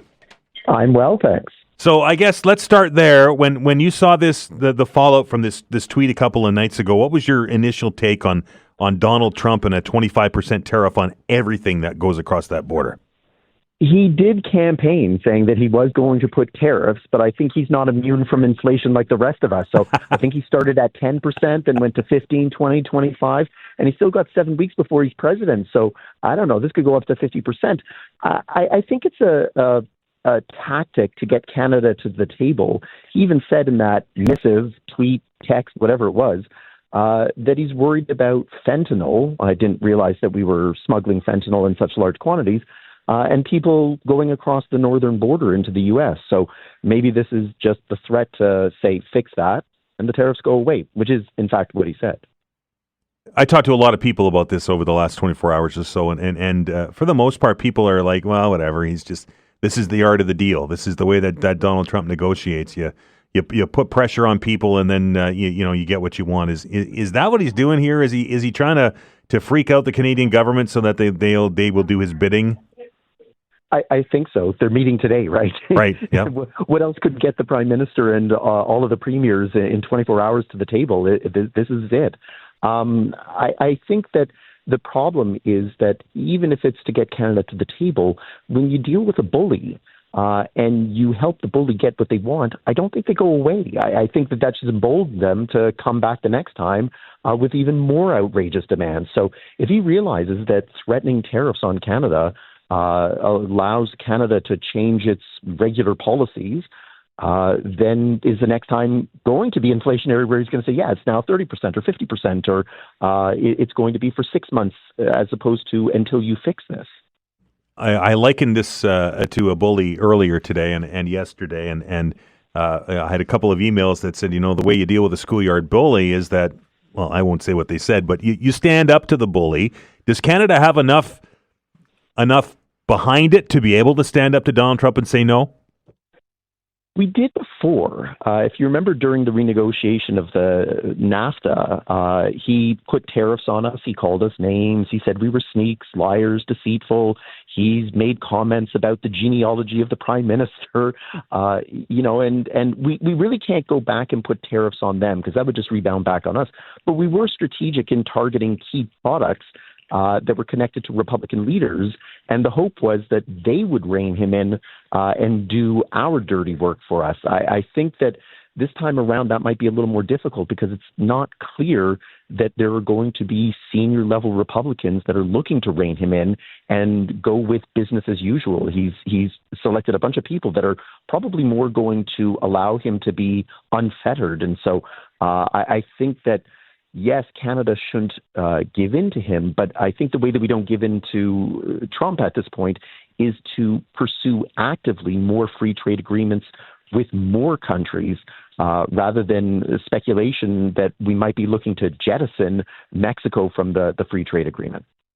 Moshe, worst case scenario, should we not be successful in negotiating with the President of the United States and this 25% tariff on goods is put into place, what impact does that have on the Canadian economy? So there's three possibilities. When a small country has tariffs placed on it, it's exactly Trump's, I'm going to build a wall and get Mexico to pay for it. In this case, he puts a tariff on us. We're going to end up paying for it. So how does business absorb that tariff? Option one is they pass it on to consumers in Canada, which means we're going to see a return of inflation. Maybe not the 8% we had a couple of years ago, but not the 2% that we have now. Option two is that you eat it as a business, which means your profits fall. And for a lot of Canadian businesses where they're teetering between profitability and bankruptcy, that might not be something they can afford to do. Option three is you go to your workers and you say, all right, folks, you're going to be the one who has to pay for this tariff in the form of lower wages or slower wage increases. None of these are good for Canadian business. None of it's good for Canadian workers. So the longer these stay in place, the more damage it's going to do to the Canadian economy, which is, in fact, what he wants. Because if you're a Canadian business, maybe you just say the easiest way around this tariff is just relocate to the U.S. And, hey, maybe that's what makes America great again. And that's my next question, is that his mantra is America first, right? That's what he ran on, and this is going to play well with Americans, at least at the beginning, because he's like, hey, look, they're going to stop all this illegal immigration, and we're going to, but tariffs work both ways, right? This is going to hurt the American economy too. It will eventually. So let's say that he's successful and Canadian businesses, say like the auto industry in Ontario, says, all right, you know what, we're going to relocate back into Michigan. The reason why they weren't in Michigan to begin with, though, was because it was more profitable to have some of the operations in Canada and to pass it back and forth across the border. So if auto companies are now doing their second best, that's going to show up in American consumers' wallets by taking more money out of them to buy the same car now at a higher price, or if they want to keep the price the same, it's going to be a lower quality car that they're buying, or probably some combo of the two. So the longer it lasts, it will eventually seep into the U.S. economy, and it won't be for good. The thing is that with Trump's rhetoric, he's not going to say that this is his fault or that it's his policy's fault. He's going to find some scapegoat, and it could be those sneaky Canadians or whatever other country he decides that he wants to pick on at that moment. Bottom line, are we going to be able to maneuver our way from underneath this, or are we going to get some kind of tariff if it's 25 or 10 or 5 or whatever? Well, I don't think that Canada can stop fentanyl and people crossing the border in the next 7 weeks. So, I've yet to see the numbers for how much drugs are crossing the border. I think the number of people that have crossed into the U.S. is less than 20,000 people. So for a population of 350 million, that's a rounding error. I'm not exactly sure what the concern is. And because it is the longest undefended border in the world, that's going to be a little hard to tighten it up so that there's no way that anything can cross. So I think we're going to probably see some tariff in the next 7 weeks.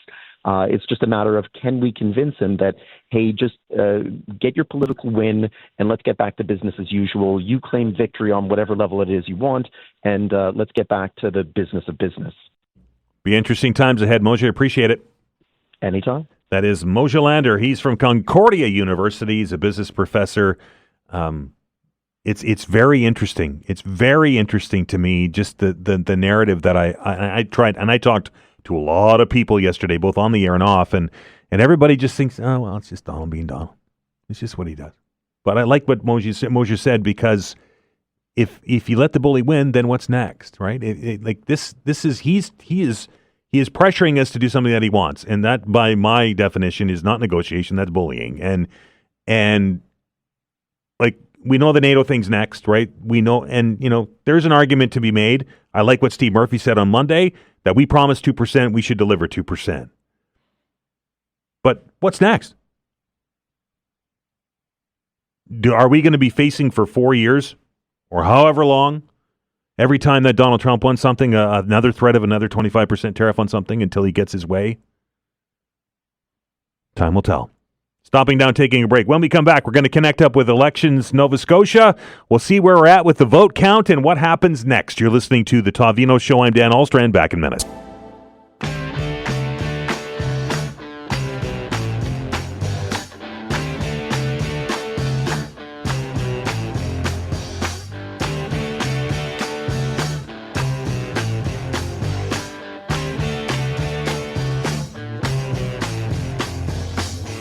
Welcome back.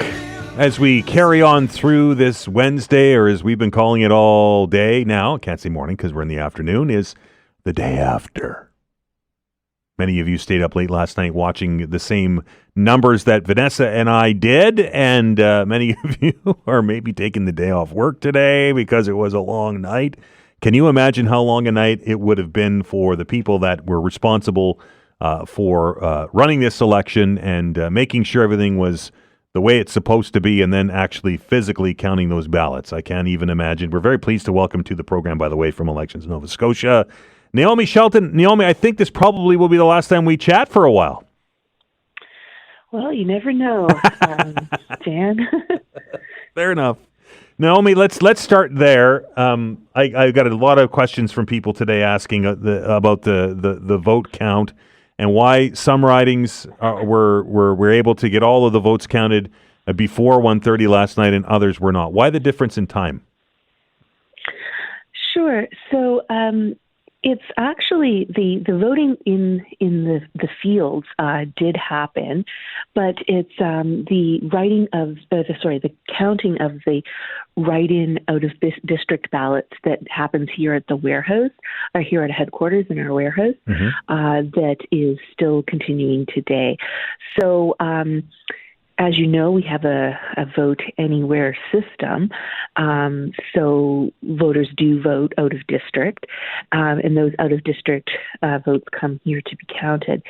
And there is a process where the in-district, the returning officers have to do the conciliation and provide a transmittal report before the out-of-district for the advanced polls can be counted. And so that process took longer than anticipated. And then also the write-in ballot out-of-district is a slightly more complicated hand counting process, because the write-in ballots come in multiple envelopes. So they have to be opened, they have to be matched to their original application, and there's sort of a process for that sorting process before the actual counting of the ballots get to begin. So there was 55 ballot boxes for out-of-district write-in ballot, and they're still working through those today. Any idea how long that's going to take, Naomi, or is that impossible to predict? I can't really predict that, Dan. I can say that we have a big team out there today, and they are working hard. We are feeding those unofficial results into our live feed results line. So if you are looking at that unofficial results map on the website, any districts that have all of their polls reported, their write-in ballot has been complete and added. So, for instance, if it said 37 out of 37 polls complete, then that district is complete. Those are the unofficial results for that district. But if it said like 36 polls out of 37, it's because that out-of-district write-in ballot is still not added in. That makes sense. I get a lot of questions about voter turnout. Now, I know you're still counting ballots, but do we have any kind of indication of what the voter turnout was like last night, or I guess through the campaign? It is too early for me to comment on that, Dan, because obviously, yes, the vote count is still happening, but also it's important to note that the election night results and the results from the initial count are considered unofficial results. We do official addition tomorrow, Thursday, November the 28th, and at that point we will publish the final numbers. And we do more of a thorough analysis around turnout in our post-election report. What I can say at this point, of course, you and I had some conversations, I think, about the early voting stats. So we do report, prior to Election Day, we do report daily on our early voting stats. And those were in a comfortable range with where we were in 2021 and higher than where we were in 2017. And we, from what I can understand from some of the early numbers that I'm seeing, is that we did have strong Election Day voting numbers compared to 2021, but I don't have firm numbers to share with you yet. And that's fair. I can understand with the ballots still being counted that we can't give you an official number until the numbers are official, right? Right, exactly. Naomi, when do the results become official? What's the process? Once all the ballots are counted, then how do you certify this election? So once all the ballots are counted today, it's considered unofficial results, Dan. And then tomorrow at the returning offices at 10 a.m., they start the official addition process. And that's basically they confirm the ballot counting from Election Day at that time. And after that, we publish what we call the official addition, and those are the official results. And then in terms of when a candidate is considered officially elected, they have to wait for the writ of election for that electoral district to be returned from the returning officer to the chief electoral officer. And there's 10 days for that process, that process can happen when in. So that the final day for that is December the 4th. So there's sort of multiple steps to it. Now, some of those races last night, or I guess through the election, I'm old school. I still think it's a one-day thing. But some of those races were pretty tight. I'm just thinking, like even Yarmouth with the incumbent there, the Liberal leader, losing by, I think it was 16 votes. Is there a mechanism for a recount? Is there an automatic recount, or does that all have to get action by a candidate or by a party? That's a good question, Dan. There is provision in the Elections Act, and it's in Section 148 of the Elections Act around our official addition process that says if there is fewer than a 10-vote difference, it requires an automatic recount. So again, it's too early for me to speak to those specifically because we have to go through that official addition process on Thursday. But if it is fewer than 10, that would, under the Elections Act, trigger an automatic recount. Whereas if it's over that the 10 mark, then it is up to the candidate, up to any of the candidates, and they could apply for a judicial review, judicial recount, and that process is that they would have to apply in the Justice Center that their electoral district is falls under. And then, go ahead. For the deadline for the judicial application for recount is 4 days after official addition, and so that would be Monday, December the 1st. So Monday, December the 2nd. I'm sorry, I'm very tired. So yeah, I think we all can understand. I think we all are today. But Monday, December the 2nd would be the deadline for those. If a candidate was going to request a review, and of course, Elections Nova Scotia is not aware until those requests are made. Do you do a 50,000-foot view after all of the official stuff's done at what worked well, what didn't work, and maybe some improvements moving forward? The reason why I ask is people are asking me why it is that in the municipal election we could vote online and we couldn't at the provincial election. Is that something you'll review after this is over? We always do multiple levels of debriefs after our election, and that starts at headquarters. We also do a big debrief with the field staff to look at lessons learned, review our processes, see what worked, what was challenging, and then that all feeds into our post-election reporting process.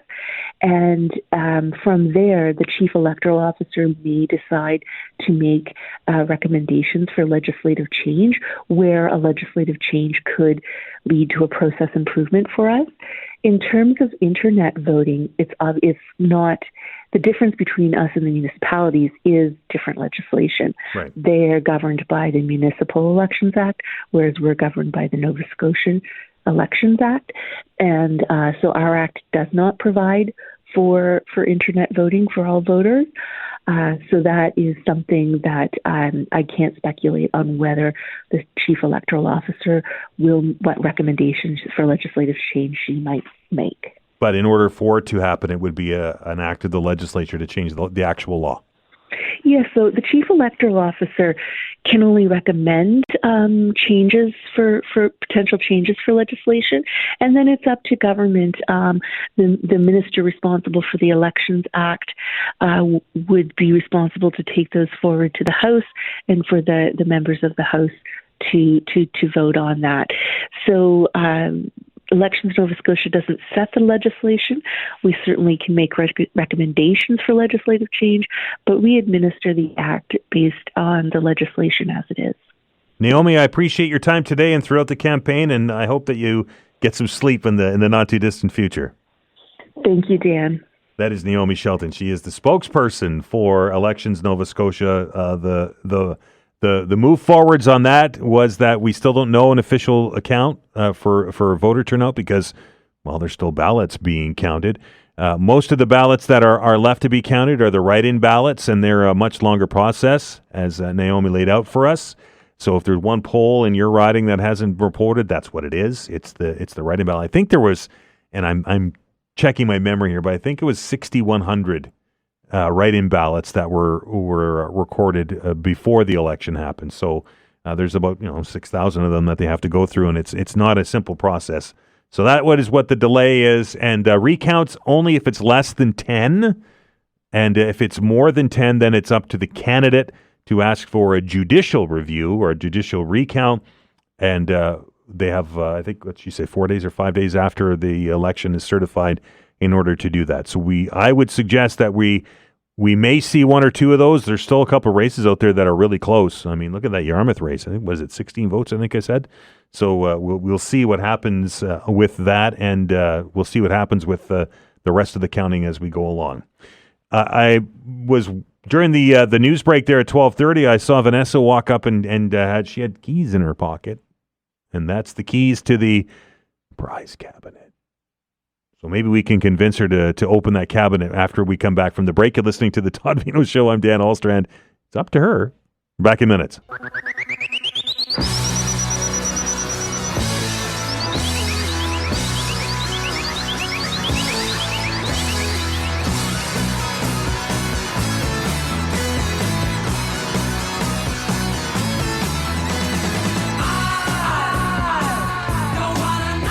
Welcome back. Few minutes left here before we're done for the day, and we turn things over to Now You Know with Rob Snow. Lots of emails to get through and so on and so forth, but I did mention before we took the break that Vanessa she has this key that she wears around her neck. It's got it gets her access to the prize cabinet, and when I see the key, that means that we're supposed to do something. So we're going to do something. If you want to go and see the Halifax Mooseheads this weekend, I think it's Saturday night, right? Saturday night against the St. John Sea Dogs. Good cross-provincial rivalry there. Here's your opportunity. 902-405-6000, 902-405-6000 is the telephone number. If you want to go to see our hometown Halifax Mooseheads take on those St. John Sea Dogs at Scotiabank, where it's a wild night. It is. Saturday nights are wild there. It's a lot of fun. If you haven't been, here's your chance. 902-405-6000. I think we'll take caller number, I don't know, Vanessa, pick a number. 9. She picked it, not me. Caller number 9, and congratulations, and enjoy the game. It's a great thing. Again, if you've never been, like if you really, or it's been a minute since you went to see the Mooseheads, it's a lot of fun. We get I think it's the second highest number of fans per game in the queue behind Quebec. There's 8,000-9,000 fans there every night, and it is fun. Everybody's into the game. Not to take any kind of shots at Moncton, but I did spend 6 years there before I came to Halifax, and went to see a number of Wildcats games in Moncton. And that building was like a morgue. In fact, there's an urban myth floating around in Moncton that if things start to get too loud, if the fans get too into it, then there's complaints. So now that was the old building in the Coliseum. I don't know about the Avenir Center because it was built after I left. But anyway, I can tell you that the Scotiabank Center is a lot of fun. It's a great night out. And supporting our local Mooseheads is awesome. So if you're not successful to be calling number 9 today, then if you're not doing anything on Saturday night, I suggest you go down. It really is a fun night. As I mentioned, I got a lot of emails. Holy smokes, did I get a lot of emails today. I'm going to read a couple of them. This one from Tom. It was with regards to the comments I made about Mr. Houston asking for and getting his stronger mandate or strong mandate to negotiate with the provincial or the federal government. And Tom says, I don't think the virtual call between Houston and Trudeau today is going to have any good outcome for Nova Scotia. Whatever. That call he's talking about is there's a call that's happening with all the premiers across the country in regards to Trump's tariffs. Tom says, none. It's not in Trudeau's DNA to cooperate with most provinces, especially, other than Quebec, a non-liberal province. If that weren't the case, we'd be enjoying the benefits of the Energy East project. The Energy East project would have been a pipeline project that came through Quebec and into St. John and would have opened up a bunch of opportunities in the energy sector for us. That one is from Tom. Lee writes, I like that on yesterday's show you referred to the tariffs as a tax. I agree 100%. It's a shame that we're basically prevented from buying more affordable EVs from China because of the 100% tariff. We are all essentially paying a $10,000 tax on electric vehicles to support Ontario auto worker jobs. It's a joke. And that is from Lee. I appreciate that. And I read this earlier, but I just kind of wanted to read it again so that we can keep this into our mind. And it's something that I've struggled with, and I haven't got a really good definition of proportional representation. I've never really had a really good explanation or something that I could get my head wrapped around. Most of the models that I see, there's a preferential ballot, right? You pick one, and then there's a secondary one, and then based on the percentages, then each party is represented in the legislature in this case. But I still don't understand how that second person is picked, and if it's picked by a party or by an organization, then I worry about its politics. Right? I always worry about politics. Anyway, Colin wrote this: if this is a democracy, then this style of democracy sucks. We need to get a better way of picking a government. He says that he saw a turnout of about 44%. Again, we don't know that number for fact. In fact, we just spoke with Elections Nova Scotia, and they don't have a number yet because, well, we're still counting ballots. But if that is the case, 44% half voted PC. So overall, the total population in which the government governs, only 20% gave the PCs absolute total control over us. How is that fair? We truly need electoral reform to balance things out. We really need proportional representation and compulsory voting now more than ever. So it's Colin's take that if we're going to change the way that we put governments, then we're going to go all in and make it compulsory to vote. I know this has been talked about before. I know, was it Australia, where they have compulsory voting? If you don't go, you get a fine. Or if you don't vote, you get a fine. I mean, it's obvious that it's getting worse, right? If you go and you look down the line of elections, there's a steady progression, less and less and less people taking part in the process. So maybe we do need to shake it up, right? And super majorities will never, ever happen in a proportional representation model. I'm a big advocate of having more parties, more like 8, 9 parties. So then you have coalitions get built, and then everybody kind of gets a voice, right? And I think that, you know, you can center your vote on something that is right specific to what you are. Not, well, I like what he says here, but not this. And then parties have to work together if we're in a minority situation. It's just the way it is. And we're seeing it in Ottawa. Maybe not the best. Vanessa, who won? Mackenzie Mitchell, congratulations. You're going to see the Mooseheads on the weekend against the St. John Sea Dogs. Stay tuned. You never know when those tickets are going to drop.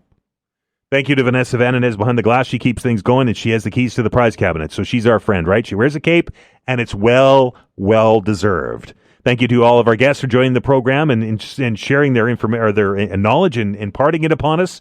Without them, awful boring radio. Thank you to you for dialing the numbers and joining the conversation. I truly appreciate it. Tomorrow, a special show. Tomorrow at 10 o'clock, we're doing a special edition of Mortgage 101 Clinton Wilkins, and some special guests will be here. We're going to kick off, or I guess celebrate, Financial Literacy Month with a special show. Clinton's going to take some questions. So if you got a mortgage question, and we all do, Perfect opportunity to get that question answered. Until then, everybody, stay out of trouble and be kind to one another. CJNI FM, a Rogers radio station. number 1 for breaking news, traffic, and weather. 95.7 News Radio, Halifax.